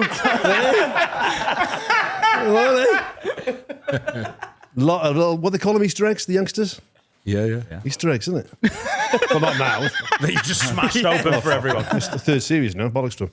Have you always had a moustache, Mike? Not always, but no, you have. In my head, you had a full fucking handlebar. I always at about wanted 11. a moustache. When I was a kid, I wanted a moustache. Yeah, badly. Loved Burt Reynolds. Loved Tom Selleck. I suppose about 10, 12 years now, Ed. You suit the moustache and the sideburns. It's a look you Thank really you, mate. suit. The thing is, when I shave it off now, it looks wrong. Yeah, You know? like when he shaves his off. Yeah, you can have a no moustache and it's fine. But once you grow a moustache, you got to stick with it for the long. I'm thinking about people that when I grew up had a moustache and then shaved them off because of weakness. Like so, Nigel Mansell looks wrong, right? Oh yeah. David Seaman. Wrong. Oh yeah. Graham Gooch looks wrong. Wow. Oh yeah. See. Once you're known for a moustache, you got to keep it. Yeah, totally. What do you think of Harry's moustache? That's a good moustache. Yeah. Yeah, but That's a decent he's got moustache. to keep that now. Yeah. Like, he would look mental without that He'd now. look so That's much his head. younger without it. Yeah. He's got a mullet and a moustache and he's got to stick to it. That's a strong look. Oh, so it's easy growing moustaches now. They're in. Mike's rode it out through the dark times. They weren't of in when I it. started, believe me. If anyone's seen Mammoth and then you're seeing Mike on the podcast today, and like, wow, he's really committing to the bit. No, the sitcom has been made so Mike could be who he is on television. This is how I've always known you, dressed on stage in real life. Well, someone said to me, I love that car in Mammoth, mate. That Capri. I said, nice, isn't it? They said, why didn't you ask if they let you keep it? It's just my car. You know, so, You'd be a good cop. what? You look like you'd be good in a cop show. I'd love to do a cop show. A Yeah, cop I'd show. love that. You've got the old look, school though. You know what I mean? Yeah, like a Columbo kind. Like a Sweet ass. Yeah. Yeah, I love a bit Go of for Columbo. it. You say sweet Rockford ass? Files. Sweet as. Oh, I thought you said sweet ass. He did to me. He has got a sweet ass. I did Celebrity Mastermind. Ask me how I got on. How'd you get on? I won it. What was your... Specialised subject, James Garner. Jim Rockford Yeah, from the don't Rockford play it. Files. What was your specialist subject? James Garner from the Rockford Files. The problem is I only know him from the Rockford Files. Delay. Yeah. Mental. It's good, isn't it? It's nice. It is What's nice. the Rockford Files? Is that a TV show? Google it. I haven't got it. He'll do. It is a brilliant detective series where James Garner plays Jim Rockford. Oh, I know his face. Yeah, you know what I mean? So Yeah, he's basically, he was wrongly imprisoned, gets out of the slammer. He can't get his old job back in the police department, so he ends up being a private detective. And, you know, it's a great bit of music. I love the idea of being a private detective, you know. Because obviously if you're a police officer and you get to the point where you're a detective, you're sort of still overshadowed by the boss, aren't you? Like, get in here, Rowe. You're not detecting properly. But if you're a private detective, you can just go off and do you can cut corners, you can, plant evidence, whatever you need to do. How would you do that though? Say I asked you to, I think Serica's cheating on me, and you go, I'm a PI. Yeah. I go, can you, in a week I want to know what's going on. Get a honey pot. Yeah. I call my Bubbins. Yeah. Just leave him outside the house. Yeah. Deck chair outside your house. What would you do if I said, like, in a week I want to know who this guy is? Do you know for sure? Yeah, and like I've found something in a bag. Like a donkey or something. Yeah, I found something in a bag that like a condom wrapper. Used. Ooh, yeah, A open. used condom wrapper. It's opened and it's in a bag and we don't use them. So I'm like, who's just that? And you've got a week. What you do? What if I spend a week investigating and I find out she's just making balloon animals in her spare time? I'd be made up. Can you tell me that in a week? Yeah. Yeah. What would you do? Just sit outside that house or? I'd follow her. Meanwhile, he keeps banging a girlfriend, so it's win-win, really. You. I don't know where she's going. That's a really a stroke of bad luck if the private eye you hire is the one shagging you with. Yeah. But, I mean, if you... That's a good you idea for a sitcom, though. Hang on a minute. Yeah, follow her. Yeah. You stay like 3 or 4 cars behind them, That's don't you? Grand Theft Auto, isn't it? What? You're thinking of Grand Theft Auto missions. I never did the missions. I just went around shagging prostitutes and then get me money back. Sounds like a bad PI. Can you get a to refund in Grand Theft Auto, can you? if you kill them and pick the money up, yeah. You Oh, pick can a you? prostitute up, and right. so whenever you kill someone in Grand Theft Auto, they drop all their stuff. So if they've got a gun, you pick their gun up. If you've got money, drop the money. Oh, right. And I remember I walloped some like prostitute, some girl off the street. Turkish? Shagged her in my car and then like kicked her out. And she charged me like 250 Grand Theft Auto monies. And I'd run her over and she only had 150 of it. And I was like, hey, pimp's like already got his commission. He's nowhere near it. Works for Mad. Avalon. It's not right, is it? You spent $100 getting kicked out of your car after a walloping. I'm doing the economics of brasses on GTA when like 14. But I was just like, this, it sort of ruined the whole game for me. Do the you know what I mean? immersion was done, man. It was just like, I know she's got 250 because she just took it off me. I've never played a video game. Oh, that's sad. It's such a fun Yeah, I know. pastime. They got invented in the 80s, so he's no Not interest. interested. No, I got Astro Wars in my bar. Never played Pong? No. Really? Pong's the one with the Tepper Yeah, Tails one, isn't it? that's like the most like... My mate had that. My mate Michael Payne had Pong. His old man was a copper, Greg, and they lived in a police house in Barry. Greg Payne. That's a great copper name. Wow. Detective Greg Payne as well. That might be the manliest man I've ever heard of. Detective Greg Payne. Greg Payne. But they had the first, They call Barry Arrest. what they call it. You plugged it into the TV aerial, and you played it with dials. Oh, yeah. You could change the size, or you could change the size of the paddle. Yeah. And you can move it up and down with the dials. And that was it. Dun, dun, dun, Like the most dun, dun, rudimentary. dun. This is the first game. What have you got? What have you got in your? Because you've got a man cave like no other. It's like, you know, when people go, I like an old fashioned, an old man's pub. Mike's got the man cave version of that. It's insane. It's incredible. It's nice. So I've got a little Astro Wars on the bar there, which is like it was the toy I couldn't afford to have in about 1982. Yeah, But isn't now that I a lot can. of male adult life? Yeah. Going, this is my money now. Oh, yeah. When we took off Mate, a little it's bit, Dan 40. bought himself a ball and a cup. Yeah. I always wanted one. Never followed me. See Dan going through Liverpool with just a hoop and a stick. When I was a kid, I had a cup and a stone, but now I've got money. Yeah, that's it, innit? Bit of string in between as Fair well. play, mate. Fucking great stuff. But I think it is. I think I don't think midlife crisis is a midlife crisis. I think you finally got a bit of money and you can afford to buy the toys you couldn't buy when you were little. You know? 100%. Yeah. I'd have liked a sports car at 21, 22. I just couldn't fucking. I've got all the afford it. cars I wanted to ever buy. I got, like the motorbikes and all that stuff. And it's not like. Did you buy the motorbike? Yeah. Yeah. What are we talking? I got a Harley. Because I always wanted a Harley. And now I can afford a Harley. And it's got like a purple spangly tank and white wall tyres and. Ridiculous. How often do you ride it? Twice a year. MOT and back. But you feel fucking incredible when It's you there, do. though, isn't it? Yeah, It's in yeah. my bar. It's in the back of the bar. There's the Harley there. That's so cool. You know what I mean? Yeah, this is the thing people don't understand, because I'm quite materialistic. I like buying stuff. I like having things. I don't mind admitting that. Like, everyone's like looks at materialism like it's like the worst thing. I like having stuff. Yeah, why not? Yeah. So like, my missus recently was like, you don't use that coffee machine anymore. Got the point. Like, we should sell the coffee machine and put something else there. I'm like, I like looking at it. It looks nice. It's nice to have It one. looks like a coffee machine. And you should go never know, there. Ad, you never know. I bought a really nice guitar. Went to London to buy a guitar, right? Yeah. Mate, I had this Gretsch guitar, green Gretsch guitar. I loved it. I'm a shit guitarist. I can't play, right? But I said, that's beautiful. Went online, gone, right? There was one for sale in London, second hand. Took the train to London, bought the guitar, came home, just put it on a stand in the spare room, painted the room to match the guitar, and left it there, just looking fucking nice. That is incredible. But then a year ago, I took my daughter for her 13th birthday to Liverpool. She's a big Beatles fan, right? I bought a little acoustic guitar from the Beatles shop with like Abbey Road on it. I thought just put on a wall in the house. She didn't play guitar, right? She came home, she started learning it herself, and then I give her my old acoustic. She had to go on that. She went, Dad, can I play your Gretsch? I said, yeah, Philly Butts, no problem. So it gets played all the time now. Sick. But that's not why I bought it. But you look nice. I thought you were about to say, no, can you fuck? That's for the spare room. I did for the first 2 or 3 weeks when she was shit. I said, no, baby, not. But then I thought, come on. You painted the room to match it. That is, I aspire to that. Oh, you got to do it. Yeah, I'd love to do that. Yeah, I quite often match things like that. Yeah. Buy clothes to match living rooms and living rooms to match clothes. And yeah. You buy clothes to match your living room? Yeah, so like oranges and browns. So I got like orange and brown wallpaper. All mid-century I stuff. like, I'd live this in my house. If you ever get rid of this, let me know.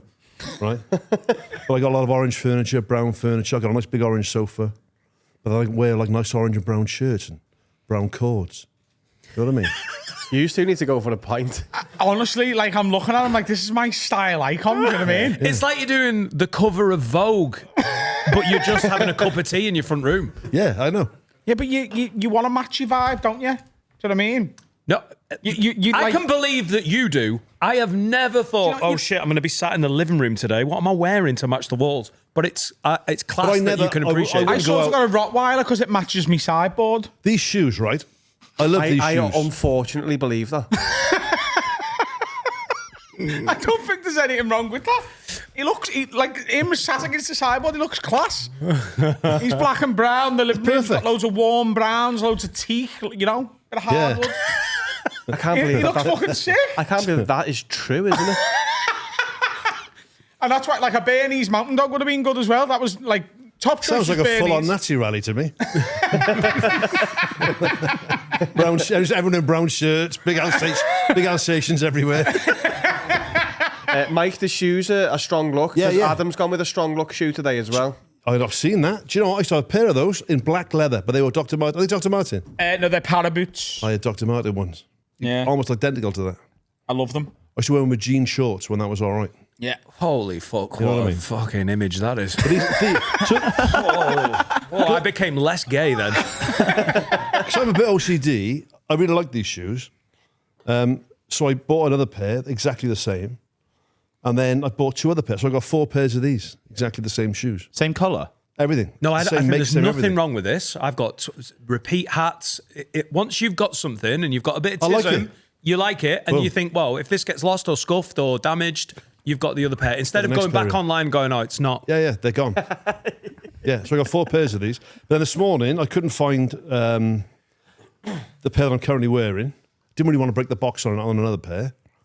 So I put a pair of Adidas Beckenbauer trainers on.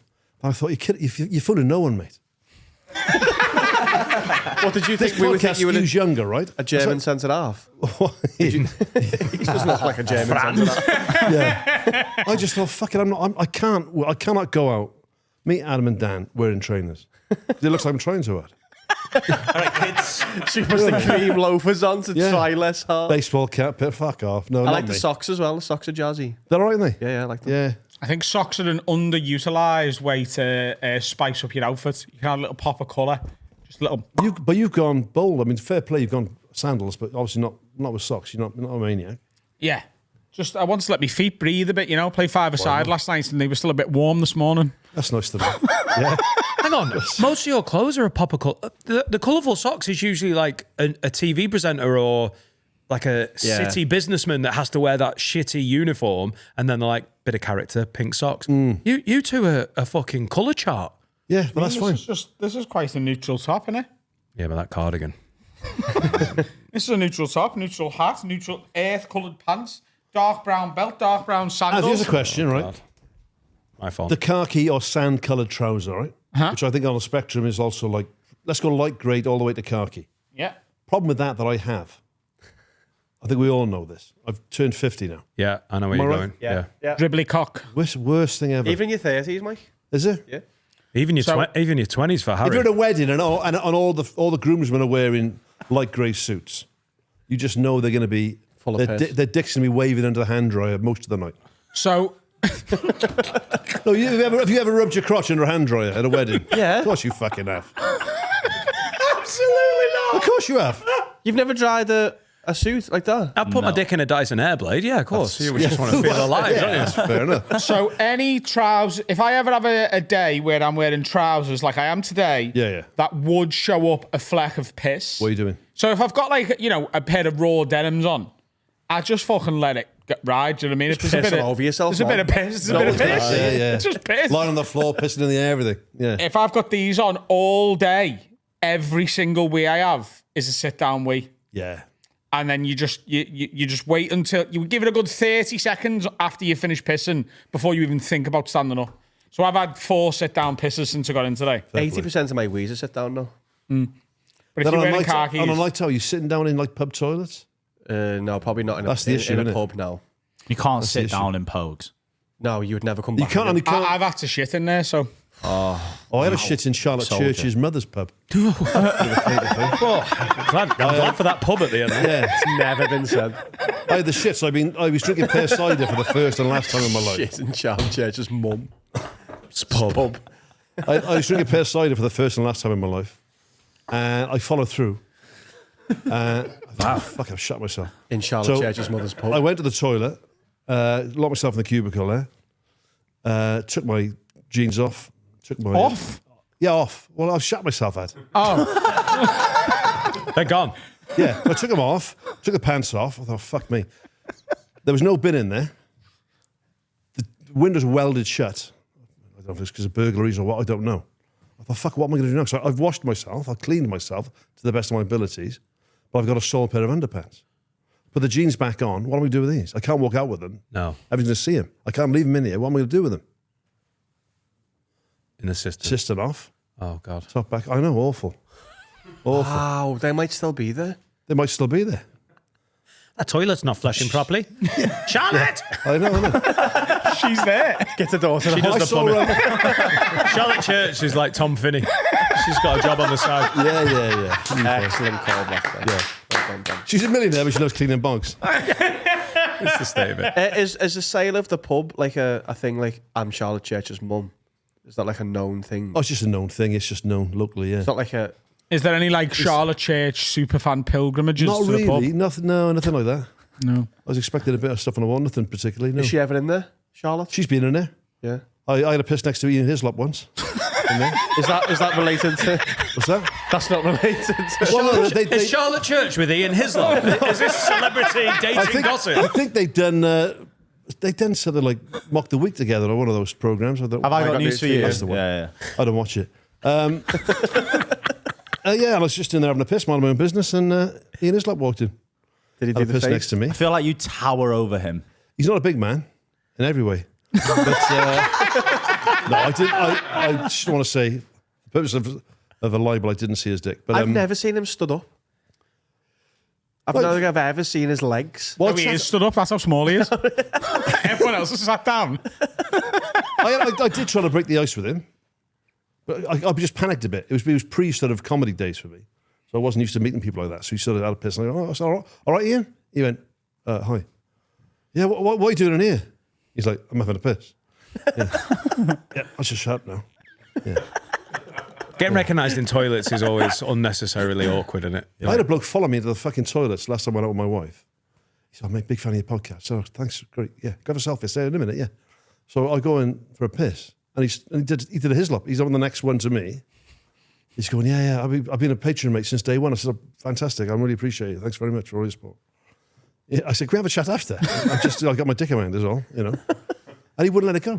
Would not let it go. I was not my absolutely desperate to go for a number 2 recently. out. Yeah. Fair play. Sit down. I was in the Monroe. No, he stands up for a shit. That's the thing. And I went, so their toilets just have, I think it's just one cubicle. And if there's someone in there, you're just done. Gone. So I went to the bar and I was like, could I have the radar key for the disabled toilet just quickly? And they were like, yeah, they give me Go into your fake limp, did he? Yeah. Thank you. Cheers. And as I went to go in, a lad come over and was like, Adam, can I just get a quick picture? And I was like, I'm very clearly about to do something that I really need to do. Yeah, and he's like, yeah, just quick. I was like, no, I'll like in a minute. Like I'm going into just use your head. And he's like, oh lad, I'm going to be getting off in a minute. So I was like, well, to that, I just had to shut it. I was like, I'm going to poo during the selfie. You've got to be nice to people because we both got nice listeners. But and usually that's perfectly fine, isn't it? Yeah. Sometimes. I got recognised in the toilet with Harry at a wrestling event, and I was using the urinal, and there was a queue for the urinal. So I went, oh, that's Carl from Have a Word. And they were talking about me in earshot. He went, oh, look, it's just like one of us. I was like, I'm just having a piss. That's nice. Isn't he? One of the What do you think I people. pissed like fucking out my arse or something? Like, yeah, I'm in the toilet. People have such a strange perception. I was sat outside Petit Cafe on Lark Lane and some lad walked past and went, oh, Adam Bro, having a pint like a normal person. Just having a pint like It's like one of us. Yeah, like piss in the urinal. Where else am I meant to piss? Yeah. Just like one of us, bloody hell, salt to the earth. pissing out of his own cock. You think he'd have a stunk cock Like by how now? someone else Look at pissing that. for me, yeah. Wipe with his own arse, if you please. It is mad when people talk about you within earshot of you. Yeah, it's Even I fucking hate it. weird. I think I'd almost prefer it if they were being horrible. If someone was going, I fucking hate that Adam Rowe, he's a knobhead, because I could laugh and make a joke about that. But when someone's just going, oh, I like him, he's funny, I like his stuff. You can't turn round, you can't react. Thank you, got my penis out. Yeah, you kind of not got to react, haven't you? Yeah. And then go, oh, boys, fucking hell, didn't see us there. You can't be like, what, me? Yeah. It's the worst. I got recognised in, what's the new warehouse? It's Iceland, but it's called the Food Warehouse, Oh, yeah, I the think. food. It's Yeah. the food It's warehouse, they're yeah. fucking class. And I saw them clock me, two young lads working there. And they went, oh, are you from the podcast? And I went, oh, yeah. You went, oh, yeah. Didn't say much. And I was only like 3 or 4 steps away. And I heard one of them go, yeah, that's the unfunny one. Oh. And you're like, Oh, that's harsh, isn't it? thanks, boys. Oh, Cheers, dear. boys. That's not fair. That's not fair. Lad. That stings. I'll tell you what I take don't my like. chicken nuggets to go. I was in Machynlleth Comedy Festival last weekend, doing a couple of shows up there. How was it? How is it? Great. Henry's done a great job. It just goes from strength to strength. It's lovely up there. I was doing a show with Rock Gilbert on the Saturday night. We did a bit of a cancer fundraiser thing, right? So I'm doing it for nothing anyway, right? My wife and kids are there. I was sat outside and bloke, I said, oh, yeah, Mike, are you doing the show? I said, I am, yeah. Oh, lovely to see you. He said, oh, can I have a selfie? I said, if you want to, mate, yeah, no problem at all. A selfie. And then his wife went, should I know who you are? Yeah. I thought, fuck off. We said this last week. We were talking about this last week. When someone comes over to you and you have a lovely interaction with them, and then someone with them acts like you've gone over, going, Like I fucked like I'm "Want in a picture of me, do you?" I thought, fuck off. Yeah. I did that. I just, Who are you? Should I know who you are? Yeah. No, maybe not. I no. don't even know you. Yeah, I know. sound. But then it's the people who don't know you that who then get a picture with you. Oh, I That's say the no to fucking them. worst. They're like, I don't know who you are, but like, Are you famous, mate? Oh, no, not really. I've said Can I no have a to people photograph? like that. No. Because I've had people come over and do the whole, am I meant to know? Yeah, who are you, lad? And I'm like, I do It's stand up, tricky. sorry, he watches me stuff. Oh, can I get a picture with you as well then? And I go, no. Good. What for? Yeah. Yeah, There's a picture of me and someone I don't know. you might know them. Just fucking No, silly. lad, I've got a radar key for a reason. Oh, I was so desperate to go for the shite that day. It was such an emergency. And he's like, lad, picture. I was like, it just can't happen. There's right now. nothing worse, though, is there? I haven't done one al fresco since university days, but I mean, Al fresco. Outside, oh, yeah. like an outside poo. Well, you have to sometimes. Do you? Well, I haven't for years and years, but I mean, yeah, 25 years ago, yeah. Yeah, I haven't since January. You know. You've outside pooed. Well, I was on a fucking bus for like 3 hours, coming back from a rugby game, desperate for a shit. I didn't live in Halls. So we get back to the Halls residence, but I don't live there. I thought, I really need a shit. I thought, fuck, I'll get home. It's only half an hour from me, I'll get home. But I've been out all day, I've had a few beers. I thought, this is not happening. And I had a shit in a public park. But it's fine. Absolutely fine. It was nighttime. It was night time, yeah. It wasn't like an afternoon kick-up or anything. And then the other time, I watched I had tickets to watch Rolling Stones back in 1990, I think it was, or maybe 91. And they cancelled the gig last minute, so we went at the pub and just went on an all-day instead of listening to Rolling Stones stuff in the beer garden. Got really pissed, badly. And we were staying back at Nick was staying at my place. And there's a field there on Mum and Dad's street, and I sort of walk into the field. I thought, mate, I need a shit. He said, you live 100 yards away. I said, no, but I need a shit now. Sometimes your arsehole coming knows up that it's now. doesn't it? Yeah. Your arsehole's like, Nearly there. I'm too excited. So I had to go, I had to shit in a field, and then one of my neighbours was walking the dog. But it was dark, thankfully. So Nick had to pretend that I was a dog. Then, yeah. Should have just asked her if she had any poo bags on her and just picked it up. This is pre-poo bags, mate. To where it looks like you've left your house to go and poo in the field. With your mate as chaperone. My mate. Come with me. Yeah, I'm yeah. scared of the dark. Keep an eye, mate, will you? You mentioned the Rolling Stones cancelling a concert there. This is going to be a smooth. Have you seen loads of like tours are getting cancelled because like artists are proper overpricing themselves? Pussycat Dolls. Pussycat Dolls have cancelled their Has it tour. been cancelled? Yeah, whole tour? They've not cancelled the UK. They've cancelled their American tour. Yeah. I saw Black Keys were trying to. I went to see Black Keys in an arena a few years ago, and it was like, ooh, this isn't an arena amount of people. And their next tour was the same arena, and they didn't even get close. I was like, someone's really ill-advised you there. Don't rub it in, mate.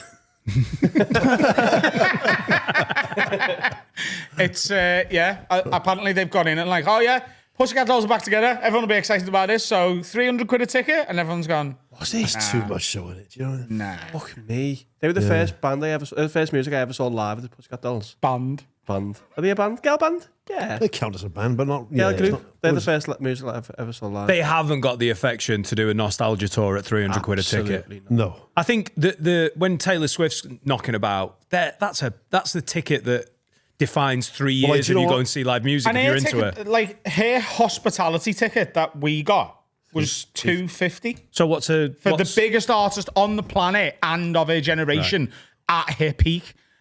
It's just mad In for a them. stadium. That's crazy pricing. Yeah. Yeah, prices have gone ridiculous. But haven't they ruled that it was a monopoly between Ticketmaster and Live Nation? Yeah. Hasn't it been ruled that it Couldn't was a possibly monopoly? comment. No, neither could we. That doesn't sound right. I'm sure one of those companies is doing great work. Has your music taste stayed with the 60s and 70s? Because I know you're a big Elvis fan. Has it stayed there, or do you venture into modern stuff? I like a bit of modern stuff. 80s as well, because I was a teenager in the 80s, so a lot of 80s stuff, a lot of 70s stuff. My daughter now, my little girl there, I don't know it's because of me or whatever, but like her Spotify do this age. You seen your Spotify age? Yeah. She's like 78. My daughter. Yeah. She's 13. She likes all the stuff. She likes the proper like rock and roll 50s stuff as well. So was his. great. His was in his 80s, I think. He listened to like Haitian Creole music from the Oh, 20s. lovely. Yeah, so, well, the last two gigs I booked to see with her, got cancelled. So Billy Joel in Liverpool, Yeah, I was Yeah. going to. I got cancelled. gutted. Yeah, And then I had Neil Young in Cardiff, cancelled, gutted. Why did Billy Joel cancel? he's not well. He's ill. Yeah, Got a and he's long not man. buying tickets for pensioners, eh? I mean, It was delayed and now it's cancelled because he's not going to see whatever the No, tour's I think gonna he's just not performing anymore.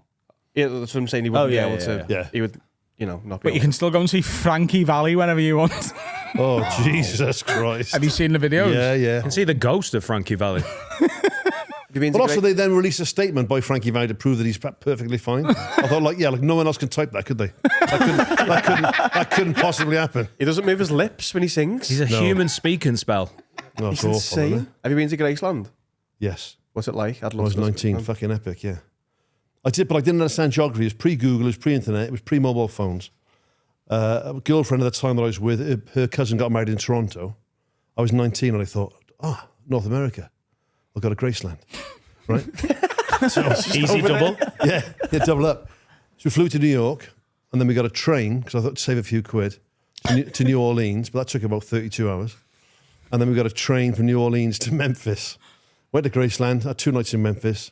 Then we got a train to Chicago. That took fucking ages. Train to Detroit, train to Buffalo. And then we got a bus to Toronto for the wedding. And then you got back in the UK yesterday after all of that. You know what I mean? By the time I got back, they were divorced. That was the thing. What was Graceland like? Did you- Oh, epic. I've loved Elvis since I was a kid, right? So the weirdest thing is, it's not that big. Right? It's like a nice size 4-bedroom house. Like a double bay fronted 4-bedroom house, but with a big door. And you walk in there and you just think, literally, you touch a door handle and think, It's Elvis's Elvis door. has touched his doorknob. Yeah. Elvis has brushed against this wallpaper. It was a bit weird. But I haven't been back since. But I'm thinking next year, it'll be 50 years next year since he passed away. You know, if you'd ever want to save money though and stuff like that, just find out like somewhere he played in the UK. Like maybe he played the Hammersmith Apollo. Did play Go to in the the UK. pub next door. And just like he never probably came. went for a pint before or after the show, didn't he? And Never just came. Never Rub kicked against, us- rub never against kicked- all never the came to walls. the UK. It's a very valid point, except all of their Elvis-tism has Yeah. been set off. He never came Never to the UK. kicked No, off, 'cause never of his kicked manager. offside the USA. He Ever. wasn't Yeah. allowed, was he? No, because of Tom Hanks.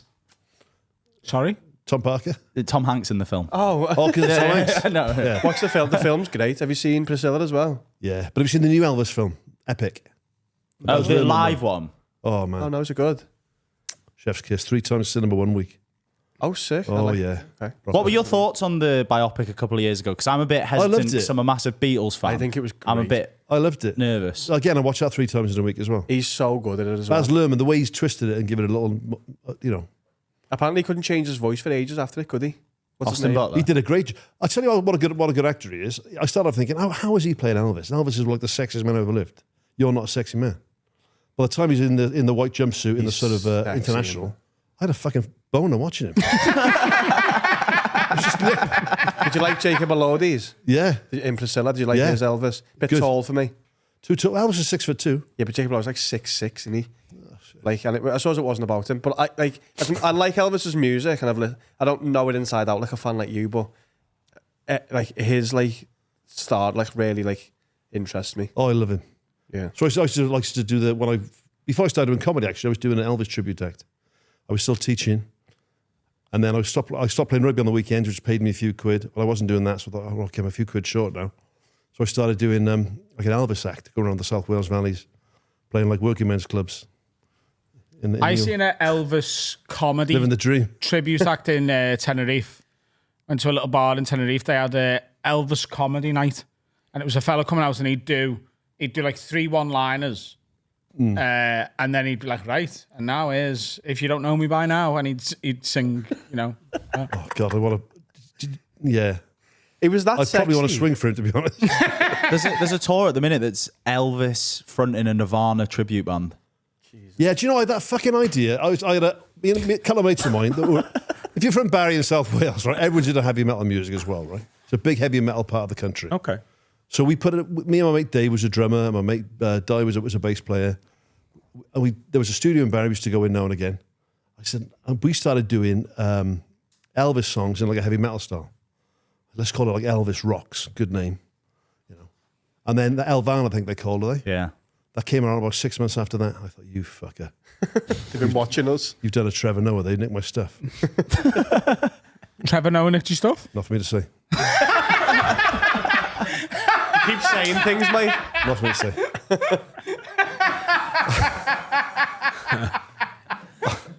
Do you think there'll ever be a star that's got his level of stardom No. again? No. Well, it was him. Then it And was then Michael Jackson. And then it stopped. The Beatles in the middle. Yeah. I mean, the Beatles are massive, right? The thing with Elvis is, you know, he'd be 91 if he was alive now. I mean, he'd be an old man, but people are still packing out cinemas and stuff. It's weird. Yeah, but do you not think he'd have lost something to that? Like, there's some the legend is added to if you die because he young. died. Yeah. Definitely. Also, all of the others Frankie that you Valli mentioned is- there, Yeah. like they all started in groups. Do you know what I mean? There's the Beatles, the Jackson 5. There was no Elvis 5, was there? Not that we No. know of. There was the Hillbilly Cat and the Blue Moon Boys. That's when they first started out. The what? He was called the Hillbilly Cat and the Blue Moon Boys, but only for a few months, and then they changed. To Elvis. Then they were like, this kid. It was Elvis and the Jordanaires, and then it was just Elvis. The Jordanaires. Jordanaires, one word. He was ahead of his time, man. Not the Air Not Jordans. Jordanaires. That'd be even better, wouldn't it? If Elvis invented the Jordan Air. Genius. Fucking genius. They wouldn't show his legs on telly because he was that sexy. Yeah, true. They'd only shoot him from the waist up. Yeah, had anyone actually danced with their crotch before in the history of man? Because No white people. I think he was accused of like trying to do stealing. black person dancing. Yeah. Apparently he appropriated their music and made it like, you know. Well, I'm not going to favorite. criticize. I'm my trying to hips- do their comedy, so it's fine. Yeah. Say what?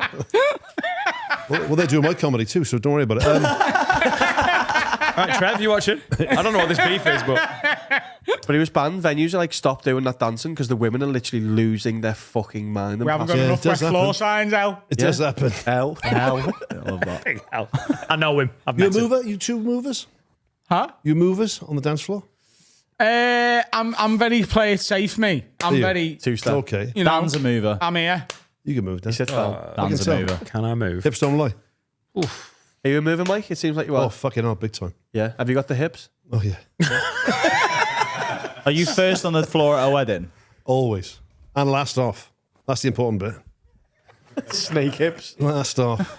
Yeah, first on, and then everyone else gets Do on. you know and what? goes, Generally, Stealing my limelight. I was in a silent disco about 5 years ago. We did a thing called Tourist Trap, and we rapped on that. And then the girl who played my wife in it, she's great, Mari. We were out with this silent disco together. And it was probably like a glitter disco, you know what I mean? Really cool 70s disco type thing. And there's a makeup girl, so after disco doing makeup for people. And I said, just glitter my moustache for me. And she glittered my moustache. And I'd been there about an hour. She went, can I tell you something? I said, yeah. She said, everyone else in here hears the music, but you feel it. I'm like that at a Not my country words. concert. It just gets me, you know. Yeah, I love it, man. Nothing like it. Just let yourself go. Yeah. Don't say dance like no one's watching. Dance like every fucker's watching. I had the twist on that. It was dance like you're blind. yeah. You can't see what anyone thinks. No, you do keep walking into stuff, don't you? Yeah. What about dance like you're deaf? You can't hear what anyone thinks. Good That idea. is true. Yeah. Yeah. Yeah. They could be going, you're shy, and you just think they're going, you're sick. That's rough down on the dance floor. Someone shouting, you shit. And then Chris McCausland won a dancing show and he proved me right. Yeah, fucking hell. That's amazing, that. Yeah. He's such a nice bloke, Chris. Yeah, he's boss. When he was down in Cardiff a couple of times, we gigged together.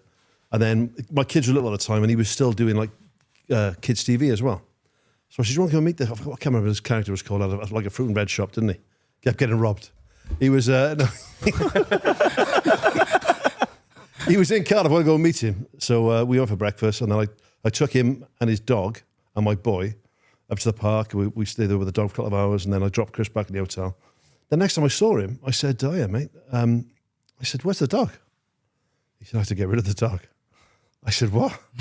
He said, "Yeah." He said, "The dog walked out in front of moving traffic. You know, the dog fucking forgot how to be a guide dog." I said, "You're kidding me?" He said, "No." I said, "And once that happens, they can't be a guide dog anymore. They go and live in a fucking house somewhere, you know, and do dog stuff." I said, "Well, don't they give you a new dog?" He said, "No, you go to the back of the queue again then, because you've had a dog. They give you like a defective dog. Oh, wow. You can have it for a while. It walks in front of a bus, and you got to wait for another fucking dog. It doesn't seem right." That's mental. You can get like a faulty dog. The guide dog was Yeah. like, yeah, you're good to go. Yeah, it just, you know, hello. Yeah. True story. Bad day at the office for the dog there. Yeah. I didn't think, I don't know why I thought this, but I just didn't think that was possible. Because surely if that's ever like possible to happen. Well, that's why they don't give you a second chance, I think. You do once, you got to be fine next time. Yeah, I suppose it's made How that many one blind people die every year because their guide dog walks in front of dogs. traffic? Whoa. Google that, please. Google that, have a look at that. Because it must be like in the tens. Must be minimal. I think it's quite rare that a dog malfunctions like dog. Yeah. They're so trained. Turn them off and back on again. Aren't guide dogs being phased out a little bit? I don't see them as much. Guide robots now. Yeah, that's what I mean. well, I don't know why, but the ONS don't track this. They don't track the amount of blind people Fucking that belly die in the every year. data, mate. That's why. Big guide dogs out of word, that's why. we was like, wait, the other day when the guy, Joe, I always think it's so impressive, Joe, they got like the stick, like the thing, and they just put it in front of them and they're basically just like, mapping the world out. He was walking along a main road, but there was like a cordoned off seating area for a bar, and he just walked into that, and I just walked to the end of it, and I was like, do I help him? Is it like me being a bit maybe, condescending? I was like, mate, you got yourself trapped there, lad. He went, oh fucking hell, thank you so much, and like found his way out. It's like the bravery to go out with just a stick, Oh, not it's a mad, dog. isn't it? It's mental. I wonder if he'd still be there if you hadn't stepped in. Yeah. Imagine he'd have Just doing laps. been there about 3 weeks ago. Do you remember when we went for lunch in that cafe? One of the best things I've ever seen. What happened? There was a fella walking around with a blind guy stick, and then as he come round the corner, and obviously it's because they're still sensitive to light, but he come round the corner and the sun came from behind the clouds and he went like this. So he's just stick and he went, fucking hell. Just look. It was perfect. Fucking insane. My mate Steve runs a tribute festival down in Aberystwyth, right? It's a fantastic weekend, right? Nice part of the world, nice food, nice beer, nice everything. Wicked campsite. But I was down there about 3 or 4 years ago with him, and I hadn't seen him for a while, so I was like, we were having a chat, but he's running the whole show. I was a little walkie-talkie on there. He said, mate, I got to go a minute. I said, what for? I got to get Stevie Wonder on stage, right? Fucking genuinely, right? So he's gone for a shit. So I just stand there, and he's the fella's from like Birmingham, right? He's got to lead him on by the hand, like, and sit him down at his piano. So when he came off, I said, "Is he really blind?" He said, "No." I said, "Fucking hell." Did you see who was it who tested him on stage? Was it Lady Gaga? Waved at him. She good waved that. at him from the stage, Oh, so fun. and he's obviously stood there looking, and as the person goes, "Oh, she's waving," and he waved back. People are saying it was her testing him, whether he go. The commitment to the Well, bit. there's loads of is rumours that But I was Stevie saying, Wonder's not look, blind, isn't he he? kept checking his fucking watch. Didn't he get in the lift? Part-time lover. Isn't this footage of him in the lift, and he like picks the number or something? Yeah. Yeah, there's loads of little instances where he breaks He's blind. What's lo- the man got to... Imagine living a life of 60 years. He's There's definitely loads blind. of like anecdotal evidence though of people like just being like, Stevie, and he's like, all right, bro. John, Yeah. like it's like he knows. Driving an Uber. Right, Stevie? Stevie! Put some music on drive. Not Sherry and more again. Shall we have a break, boys? Let's have a break. Guess what's out Tuesday, the 28th of April at 8 p.m. Kilimanjaro special. It's the biggest special we have ever done. Everyone's super excited about it. It goes live at 8 p.m. on Tuesday, the 28th, exclusively on the Have a Word Patreon. I can't wait. I'm so excited to watch it. And you can watch the trailer right here.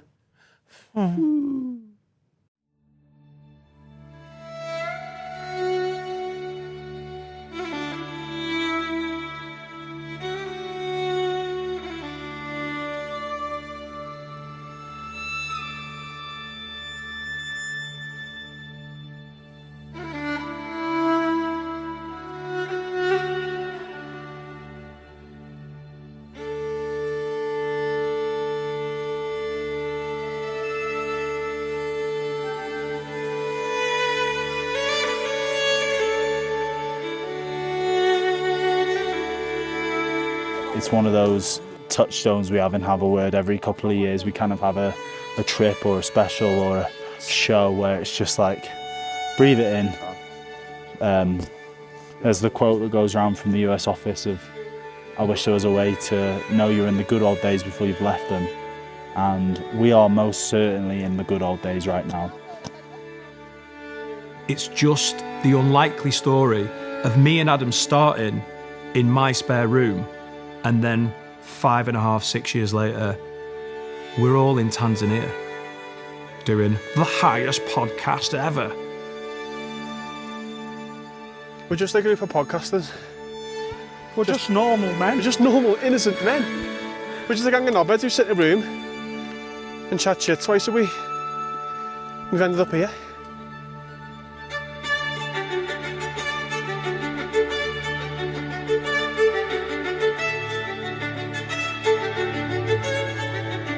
The fact that we get to do this stuff with our best mates, we get to fly our best mates around the world, do these once in a lifetime things that not everyone gets to do. Yeah, these are the days of our lives.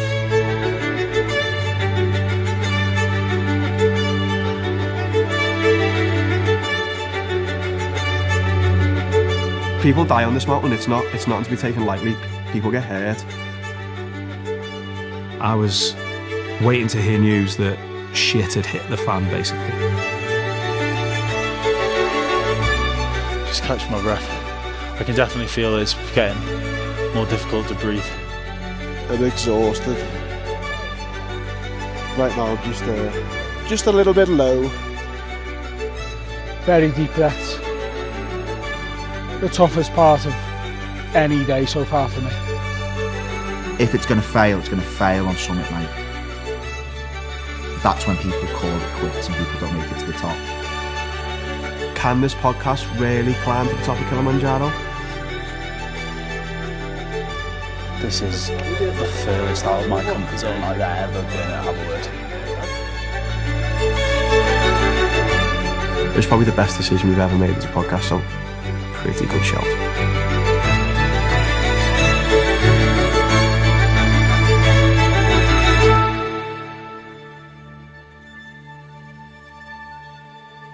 Every single fibre of my body is telling me to stop, but I'm trying my best not to. Mike, you are going out on tour, doing a stand-up tour. I know you're in Liverpool on the 20th of September at the Philharmonic. Yes. What's the tour? Where's it going? What's Ideas it called? Man. Nice. Based on the fact that I'm pretty much an ideas man. I don't finish a lot of stuff. I've great ideas, but I'm not really a finisher. You'd fit in well. Yeah, I think there's a lot of comics I think like that. me and Mike might have to become best friends, you know. I don't think you'd arrange anything. No, we would arrange it. Yeah. I do. Yeah, Philharmonic Liverpool is the first gig, and then I'm all over the UK. Then Wales and England and Scotland and. You Ireland played the for first Philharmonic time. before? No, never. It's a lovely room, like. It looks amazing. Yeah, Nice class. belter. Looks amazing. I do love that. My daughter really wants to go live in Liverpool. That's her plan. She announced the other day, Dad, I'm moving to Liverpool when I'm 16. I said, is that right? Yeah. I 16, said, you're not doing that, by the way. Yeah, I am. I said, well, you're not. How's that going to work? I'll pay for it myself. That's not going to work. I said, when you're 18, you go to Liverpool. It's fine. Doesn't she just be in school till 18 now, doesn't she? 16 in Wales. Oh, is it still 16 in Wales? Yeah, you got to get on the mines at 16. You got. Down you go. It is 16 in Wales. Yeah, it's 18. Fucking England now. bastards. Yeah. Yeah, so we can make more money for the English overlords.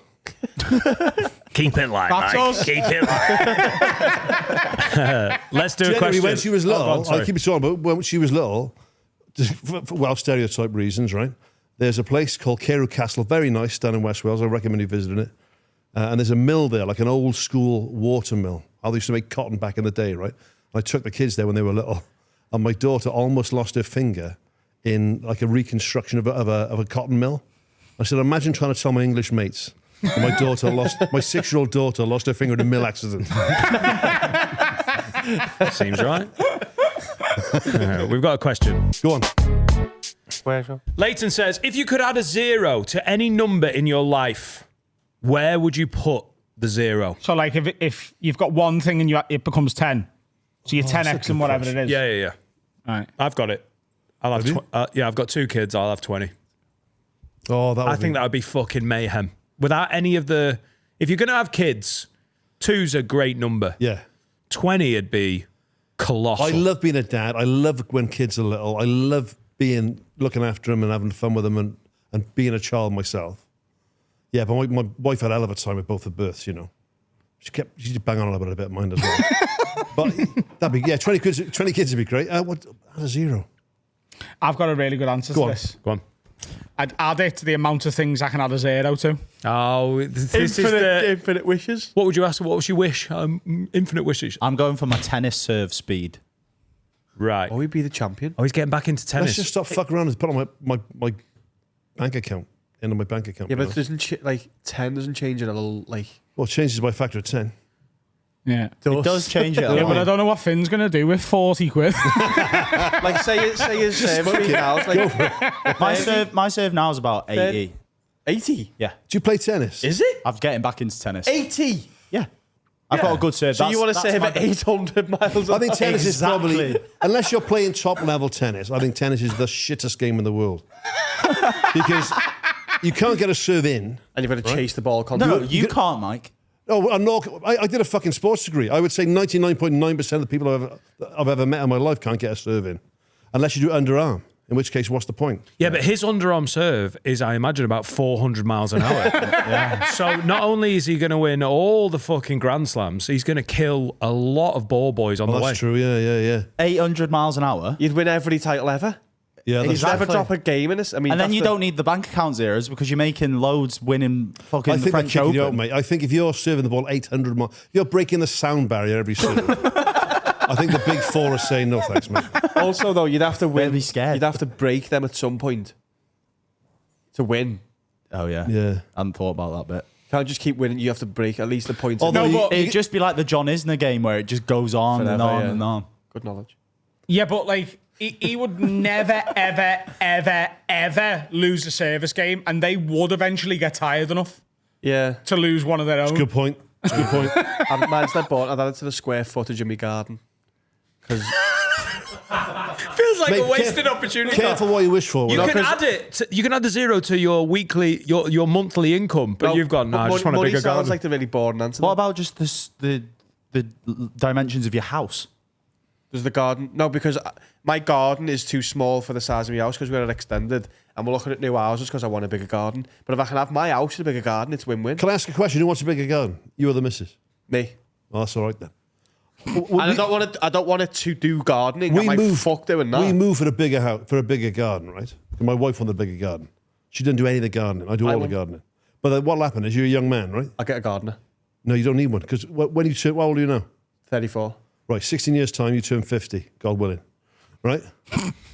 You'd be banging into gardening and you won't even know why you're into it. You'll be fucking into gardening and you will love it.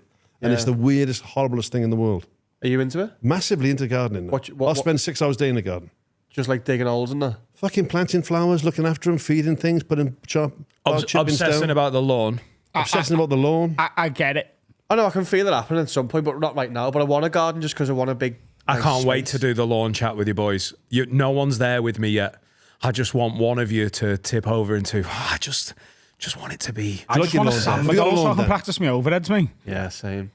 I love it. I don't know what the things I planted are called. I buy them and I forget what they're called. No, I don't. But I Worry look about after that. them and they're looking great. So I did a little video last week saying, oh, that's lovely. I don't know what it's called. That's lovely. I don't know what that's called. This is a nice plant. I have no idea what it's called. Oh, yeah, but that's how I kill. But going to B&Q is just picking which plants I'm buying to kill at home, basically. Because I plant them in the wrong place. Laura's like, you've not checked the label because You're some of in them your need to be 40s in then. full sun and Your whatnot. 40s. How old are you? I just 41? want the lawn to be right. How old are you? 45. There we are. You're young for it. It's like, I can't explain it. Thank you, Mike. You'll turn 50 and you'll just know what to do. It just happens. Yeah. Yeah, there'll be no going back. A lot more piss in my car keys, but the garden will be amazing. Oh, my car keys Not stink. my car keys. Honestly, I my was car like, keys. pissing Oh, your car keys. That's part of middle age. You piss on your car keys. So you 10x and your kids, your 10x and your tennis serve. I'm just, in all seriousness, 10x in the amount of times I get sex a month. So 10. No, 10 times 0 isn't 10, it's 0. No, I always get one in. Okay. Do you? Yeah, yeah. most of it. I'd go with It's like a legal my requirement. handsomeness score. Yeah. Because let's say most women see me as an 8 or a 9. So you're Naturally. 80 out of 10. Yeah. Like, come on. You're walking down the street and every single woman's just frothing. Look at that, 80. Yeah. you feel you can get anything you want. Yeah, but People talk this about single, male Adam? privilege, talk about white privilege. No one talks about beautiful privilege, and it's the biggest one. It's the biggest one. If I'm I'm the only 80 out of 10. The limit for everyone else is a 10. I'm an 80. Even if you think I'm ugly, I'm a 4, am I? Well, I'm a 40 now. But everyone's going to nearly every woman's going to fancy Is you. this I'm used to change? that. Is this changing your? 10x it. And a lot of blokes. Is it changing your face, or is it changing what a woman would find attractive? Because he doesn't think you are an 80 out of 10. How much are we changing here? And I don't know how it works, mate. I'm just answering the questions. It's going to be like a fucking Lynx advert every time Adam leaves the house. They're going to be running from the hills. My girlfriend, my wife now, but when she's my girlfriend, she's an attractive, very attractive woman, right? But I get to get all the time, like, fucking hell, you're punching. I'm like, fuck off, mate. Were you meant to be punching, though? No, but how am I punching?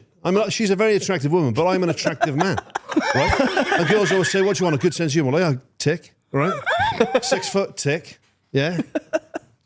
I'm Good dancer. I'm my own boss. I'm a great dancer. I'm a good dad. I'm a fucking great cuddler. I'm good in the sack. How am I punching? Mike, out of 10, what would you give yourself on the handsomeness? Handsomeness these days, probably an 8, right? I'm serious. You two need to stay away from each other. Never mind, hang out. I said back in the day I was a high 9. Is that on the? And when I do that scale, like one of the most beautiful, like David Gandhi, do you know who he is? Fuck David Gandhi. But he's a 10, isn't he? Are Is you there a comma between those David two Gandhi's things? not a 10. Yeah, Gandhi was David and Gandhi? Gandhi was a 9. He always had his toes out. But if he's 10, are you 8? I'm not saying Gandhi's you're not a 10. No, not Gandhi. I know fucking Gandhi. I know Gandhi and David Gandhi are the same person. I don't think fucking David Gandhi went on an assault march to fucking oppose British imperial rule. I know Gandhi is. Oh, you know, see, Gandhi was a 7. So, okay, then David Gandhi's not a 10 is what I'm saying. Who's a 10 for you and a man? Austin Butler towards the end Tom of the film. Selleck, innit? Yeah, close. Very, very close. As in, like, it's like very, prime, very close. prime Tom Selleck. I would prime Tom Selleck is right up there. I think that might be the best looking man of all time, prime Tom Selleck. When he's dead tall with his muzzy. He's a man, isn't he? Whereas now What about he's Once Upon a Time? short. What He's old, isn't about he? Once Upon a Time in Hollywood era Brad Pitt? I think Brad Pitt is No, that is as a 10. He was on the roof with his top off, yeah. Fucking hell, that's a 10. That is. Not even Fight Club Brad Pitt, no? No, too skinny for me on that. Plus, Once Upon a Time in Hollywood, he had some nice threads on. I got a similar jacket. It's one of my favourite films ever. It's a fantastic I film. adore it, yeah. And he's got his own thing coming out. He's one of those blokes, as a straight man, that if you were offered it on a plate with Brad Pitt, Yeah. you'd have to think, you'd have to give it a go. Yeah, just the same. And my wife would even say, oh, don't blame you. Don't fucking blame you. Exactly. Do you know he's got his own thing coming out? What's his name? The Adventures Clint of Clint Boone, innit? Cliff Booth. Cliff Booth. He's Oh, got about his the Clint stuntman. Boone is from the About Spiral Brad- Carpets. about Brad Pitt's character. Brad Pitt's playing imagine, Clint Boone. Well, because the real Cliff Booth, because I think the fight with Bruce Lee was a real thing, wasn't Apparently it? so, yeah. Because he's a shyster. Or Bruce Lee got no time for it. Yeah. Got no time for Bruce Lee. Oh, fuck you know. Stefan picked once that Be Water documentary as the doc of the week, and there's Stefan and Elle were just wanking over how great Bruce Lee is. I said, fucking Bruce Lee. He's greatest martial artist of all time. I said, no, you never had a fight. You never had one fight. If you want to get some serious abuse online, slag out Bruce Martial online, see what happens to you. He had his own martial art, though, wasn't he? Well, fucking acting. No, wasn't it Jeet Kune Do? Isn't that his martial Well, art? I can invent my own martial art and be the best. What's it called, Mike? Kicky punchy. Right, and I'm the fucking best in the world at it. He's a black belt maverick. and kick. And so he never lost a fight. So actually, he was in the script. I said, the only time he's going to lose a fight is if the script did ever say Bruce Lee loses this fight, then he loses the fight. So like Chuck Norris, is that the same? He looks. I think he's the real deal, Chuck Norris. He's dead. He's dead. He died a few weeks ago. I'm not saying he's not dead. I'm just saying he was the real deal as a fighter. He was the real deal. Being good at MMA doesn't make you immortal. Bruce Lee's dead. Been dead for years. Yeah, but Chuck Norris was a proper hard man. Yeah. Bruce Lee was a good actor. So who out of like the Expendables is a proper hard man and who's a Slice charlatan? Mickey tiny Rourke? Slice Long. Mickey Rourke? He did a bit of boxing in the 80s. Got a mad head, Did a though. bit in the 80s, didn't he? Statham? Statham's a diver, let's be honest. Schwarzenegger? Yeah, strong. He was. He's strong. The If he gets you in a epitome bear hug, you're struggling. Any Not others? now. He's Had had them a- all? I think I could probably punch Teddy Cruz's head in. I think he's like Are you all. all right? I think he's all meat. Well, the linebacker, Terry Crews. Yeah, the guy who from Brooklyn Nine-Nine. Yeah. He's a giant. I don't know. The guy mate. that's ripped to fuck at 60. Yeah. There was a I linebacker. I think it's all this, innit? He's not doing much of this. Shannon Sharp. Do you reckon you can punch his head in? He's old. Is that the same for The Rock then? Is he all that? No, The he, Rock could he wrestle. fought for a fake living, didn't he? Someone like Is this your 10? Sam Elliott. No, thinking about hard guys on stage. Okay. Is this Sam Elliott? Who's the guy in Roadhouse? The original one. Oh, what's his name? He's The original one. what is his name? Swayze, but Yeah, with Sam Patrick- Elliott, wasn't it? Yeah. Have you seen the new one? No, I don't want to watch. I can't stand remakes. Fuck Don't remakes. watch the new one. Hilarious. It's so Conor bad. McGregor in that. Conor McGregor. What? He's that bad. It makes the film great. Is Conor McGregor in it? He's the Oh, antagonist. shut Isn't up. He's Is Sam he? Elliott. Is it out? Yeah, it's came on out about 2 Amazon years Prime. Oh, I can't watch that tonight. Let's watch do that some tonight. have a words. I believe our guest, Mr. Mike Bubbins, has his own have a word. Mike, we've asked you for a have a word. Have you brought one up Yeah, from, I thought of from one. Barry Island? Thought of one on the way up on the train. I've got to get in shape. We start filming in about 6-7 weeks. 14-hour days. I can't be as unfit as I was the last time. This is season 3 about to start filming. Yeah. Class. So I was always in good nick until I got to like mid-40s. Then it all went downhill. I'm in hell of a bad state now. So last series I was in probably the worst shape of my life. The heaviest I've ever been was in the swimming pool scene in the second series of Mammoth when I got Speedos on. But they put in the trailer when even my wife laughs when she sees it, which is really crushing. Yeah, because you used to be a high 9. I was a high 9. Who's pushing Sam? So I was trying to get fit again, but the only way I can fit it in at the moment is to go early. Right, so I've been getting about like 5 o'clock. And then to get my steps in, I walk to the gym, train, walk back. So I'm home by 7 o'clock. I've done my 10,000 steps and my workout, right? But that's only for necessity, right? My have a word would be those fucking arseholes, right, who think because they get up early, it makes them somehow better than the rest of us. I don't want to be that, right? When you see these dicks, who's the guy? Who's the fucking fella? Mark Wahlberg. Mark Wahlberg. Starts to stay Case in point, like, I get up at 3:40 in the morning. I pray for 20 minutes, and then then I do this, and I go to the fucking gym. And fuck off, mate. If you're getting up early, all it means is you're going to bed early, right? And there's nothing on telly in the morning, right? So you go to bed at fucking 7 o'clock at night. You miss all the good TV to get up at 3 o'clock in the morning when there's fuck all on. Right? And you need an afternoon nap at 10 in the morning. Yeah. It's a fucking nightmare. You still have a 7 hours sleep, mate. You've just shifted it forward. You're not a fucking superhuman because you get up at 4 o'clock because you're fucking in bed before your kids. And you've lost prime time. Like the You're best watching time of fucking- the day is 7 onwards. Mark So I Wahlberg's mean- never watched Match of the Day. You never- Maybe exactly. the morning one. He's never seen the Goal of the Month competition ever. Disgusting. You're watching fucking Gardeners Weekly while I'm watching fucking Kojak. You know what I mean? He's watching Hollyoaks with the sign language on. Exactly, yeah. I'm watching the proper professionals. You're watching the one with the bloke on the side doing all the stuff. I do hate people who think they're best on you because they get up early. So now I do it now. I did a little video yesterday because I was going to the gym. And I said, listen, I don't want to be one of those wankers. I'm just saying this is what I'm doing. And I'm doing it for 7 weeks because I need to fit it in. But after that, I'll just go back to being a normal person. Busy at the gym that early because that's if you've got a It is 24-hour all gym. those fucking 5 o'clock club wankers. Yeah. No, that's like the thing now. Like I'm in the 5 o'clock club, mate. I'm a fucking big dog's dick. Well done. You're in the going to bed early club, mate. It's what you're in. You fucking weirdo. What's peak? What's best? What's the time best do you going wake to up? bed? No, what time do you wake up if you're not on set? Like, what's your wake What's up? your routine? What's Well, I Mike get up Bubbins' early routine anyway. when he's got no commitments? Nothing. It'd be watching telly till midnight. Yeah. Yeah. All right. And then getting up about 7 o'clock. Okay. 7 hours sleep happy. That's quite early. Yeah, but I've always been an early. I've always got up early. Because you're better than other people. What's better than people? No, because my fucking old man never let me have. My old man was like that generation who thought that having a lie-in was like the worst thing you could possibly do. as a kid. My dad used to be like that. Come on, get up. Come on, get up. Oh, fuck off. It's Saturday. My dad would wake me up when he knew I was hungover and had nothing to do, just because he'd be like, it's fucking 10 o'clock, you Yeah. shouldn't still be in bed. It's like, oh my Well, I get that at 7 a.m. Yeah. When I was a kid, like 13, 14 years of age, the old man would wake me up at 7 o'clock on a Saturday morning, because I had rugby on a Saturday later on in the day, to go down to the butchers and the greengrocers with him to go and do the shopping and meet like his mates. Like his mate the butcher and his mate the fucking greengrocer, like that. 7:30 in the morning, 14 years of age. Why? Teenagers actually do need to sleep more as well. Like, Oh, go and tell my dad that. I'll give you his number. I can't wait for my kids to get older, and because they're still doing the early wake ups. I can't wait till they're fucking sleeping until midday. Yeah. Good It's freedom. lovely. Yeah. My kids do We'll have that. a lie until 9. What time does Jack get up now?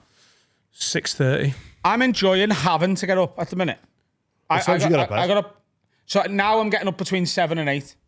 Lovely. That's a good time. Like, even normally when we're in here for 10, I would get up at 9, leave at 9:30, be here sometimes on time, sometimes 5 minutes late. It is what it is. He's a dog dad now, though. But like now, dog goes to bed between 10 and 11. We wake him up between 7 and 8 in the morning. That's the start of the day. Sweet. And I'm enjoying just Nice, man. getting ahead of me day. So I'm doing 5 because I have to. If you could have a word of somebody for me, it would be to give yourself that name, that 5 o'clock club. Yeah. You know, they're up there with fucking Tough Mudders and High Roxers, and He's done Tough Mudder. I'm sure he has. Listen, I did Tough Mudder for... Why did we do it? I can't remember why we did it. Was We- it charity? So we did it as a workplace. I hate the people who did it. That's And fine. I was shit at it. Oh, that's perfect. That's But it all was right. it was a fun day. It was stupid. Imagine that But was I your wasn't life, like, though. well, let's get it. I was like, oh, let's... High Rocks must have something, though, because when people get into it, they are fucking obsessed. I don't want to even dabble just in case I Yeah, it's become like one of those crack. bellends. But it must be doing something because What's the other one I'm it thinking is of? taking over. What's the other one? Hyrox is the one right now. I run half marathons, me. He's one. That's my thing. One. Yeah, my wife did one of them. So did Adam. He books a lot in. Adam did one of them as well. Oh, that's enough, isn't it? Yeah. You've done it though. That's more. I could never do that. But he has book 2. Book 4. Yeah. No, people say to you, I say like, 1 in 4. Book for the marathon runner you want to be. I could never 1 do in a, 4 is I could never do a insane. half marathon, right? Obviously, I could do one. No, I couldn't. I just don't want to do one. Yeah. I was talking to Steph about this in the pod, and I said, well, you know, just get outside your comfort zone. I said, yeah, but I like my comfort zone. It's taking me 50 years to get in my comfort zone. I don't want to fucking leave it now. Google comfort. That's what I want. It's a great zone to be in. That's what life is trying to do. Yeah. You're trying to get, It's you're taken me trying ages to to earn get a in it. crust to get comfortable and get happy.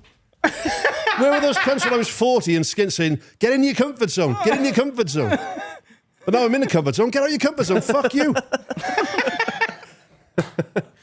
We've got one from the listeners. Phil says, can you have a word with the mum of a girl that I sat in front of in the theatre watching Mamma Mia? The kid sang every fucking word of every song at the top of her voice. So I spent well over 150 quid on 2 tickets to have a child shout sing to the back of my head and fucking ruin it. I get it. You like the show, but then watch it and tell your kid to shut up and watch it as well. I think once, especially a show like Mamma Mia, which is all about the ABBA songs, and the songs are so famous, and everyone who goes, like if you're going to see Mamma Mia now, I don't think you're going on, I wonder what this is. Yeah. People are going for the nostalgia and the lore and the everything else of it, and I think you have to just accept people are going to sing along. I don't know what I think it's out of order. To me, cinema etiquette is shut the fuck Not up. the cinema, it's It's a the theatre. theatre. Oh, was it the theatre? Yeah. Like Oh, well a then musical. fucking- Oh, well, whoever wrote this in's a cock. Yeah, You don't go to sing the musical back to them. No, but when you're in the theatre, it's a bit more Adam, lively. you know every single word to Hamilton, yeah? Yeah. You don't sing it though, do you? He wishes he could. You do I it in your would. head. If I had the choice between going to one where you are allowed to do that and one where you're not, Yeah. I would choose the one where you're. But you're not a sociopath, so you don't. Yeah. If I'm other not- people did but it, you'd join in. Like if It'd there's have to be about 20. If 20% of the audience did it, I'd join in. Nah. What But about if- also, what- Hamilton is not as. I think Mamma Mia is much more mainstream and everyone knows the songs. Like the songs are ABBA songs from before Mamma Mia. Yeah, it's a jukebox music. Like isn't it? Hamilton is a story told through songs. Mamma Mia is ABBA songs with a couple of and I'm going to go and shag him in a minute in the middle in it. Piers Brosnan going, hey, look at me cock. I just think the etiquette Mamma Mia for is an ABBA everyone's gone out concert the with window. a through line. Yeah. I honestly Hamilton is a story told through song. It's not the same thing. If you're a comic and there was people and they'd seen you before and they were repeating your stuff really loudly, getting the punchlines before you got to them, you'd think, yeah, shut up, mate. Fucking hell, you're at a comedy gig. Same thing if you're at a live show, theatre show. Shut up, watch Yeah. the show. But also if you're singing, well, the Beatles, right? You love the Beatles. Yeah. They start performing live, obviously the Shea Stadium thing and all that, but also, if you listen to them talking about it, when everyone is screaming their fucking heads off at a gig, you're supposed to be performing a gig. Do you know what I mean? I saw the Gallagher brothers watching a video of the Beatles playing live, and they were like, the fucking screamers, man. Oh, it does my head in. It was the thing, wasn't it? That teenage girls went and screamed at them. Yeah. That'd be such a nightmare if you were an adult Beatles fan and you'd saved I up. like to watch.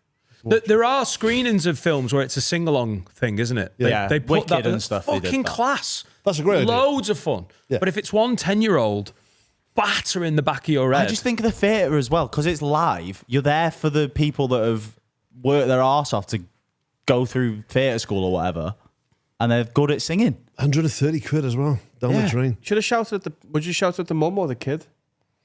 In this situation, I think it's the mum, because the girl doesn't know any better, but you just go, hey, shush. Everyone's You can't watching do that it. anymore. So when people know your face, even if it's just a few people know your face, and social media exists. Like, you can't bollock a 10-year-old I can't girl do for that singing. now. No. Hey, I love. No, but the mum should have done it. Oh, that's what you're saying? Yeah. If I'd have done that when I was a kid, I was a precocious kid. I understand you were. the idea of being a show-off and that.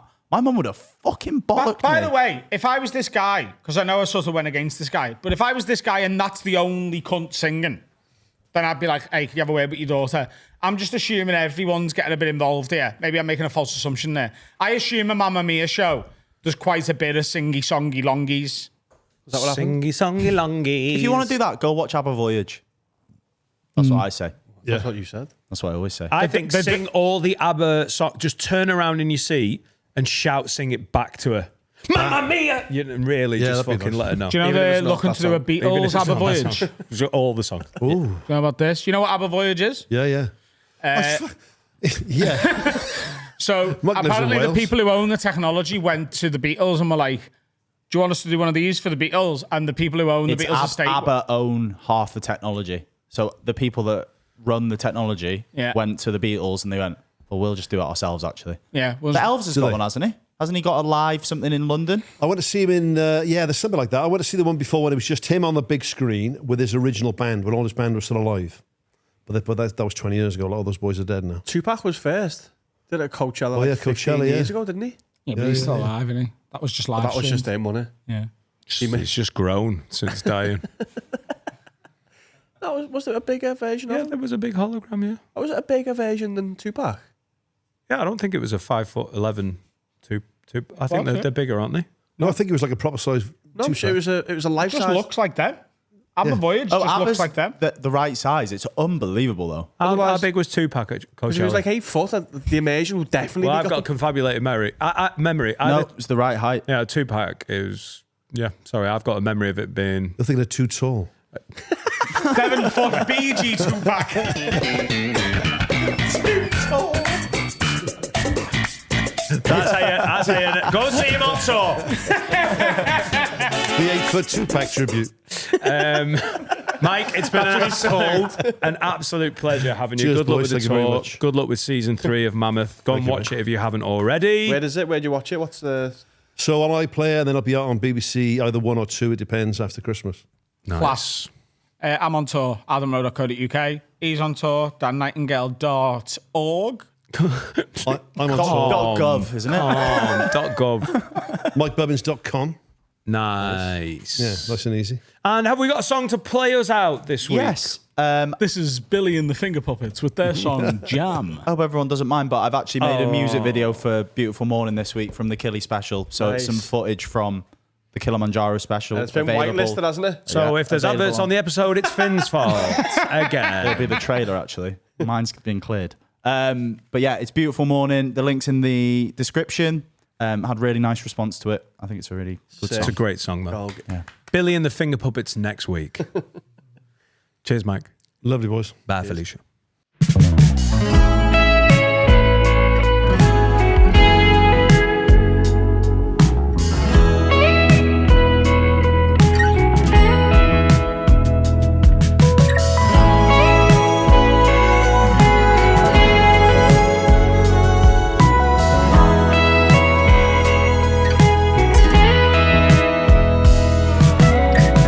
Such a beautiful morning. The sun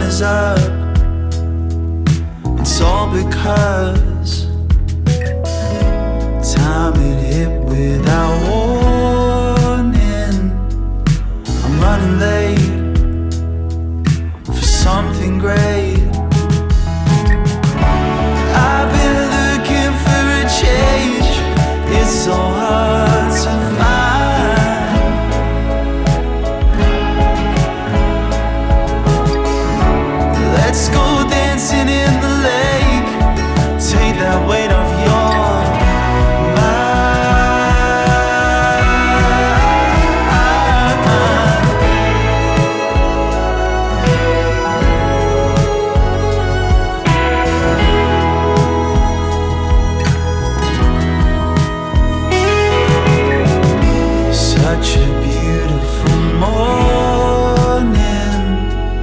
Oh, where were you when I was blue?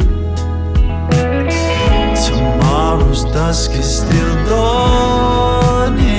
Oh, dry your eyes, it's not goodbye. I've been looking for a change, it's so hard to find.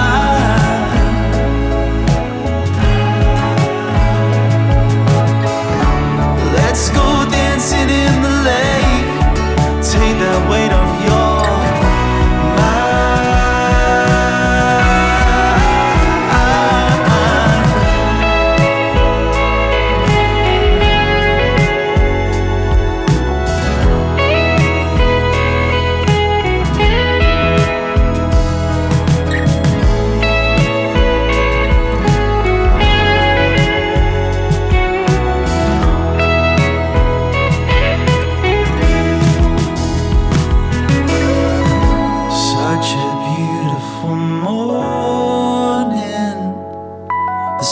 up.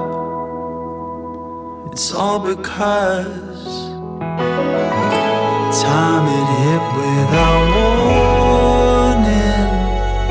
I'm running late for something great.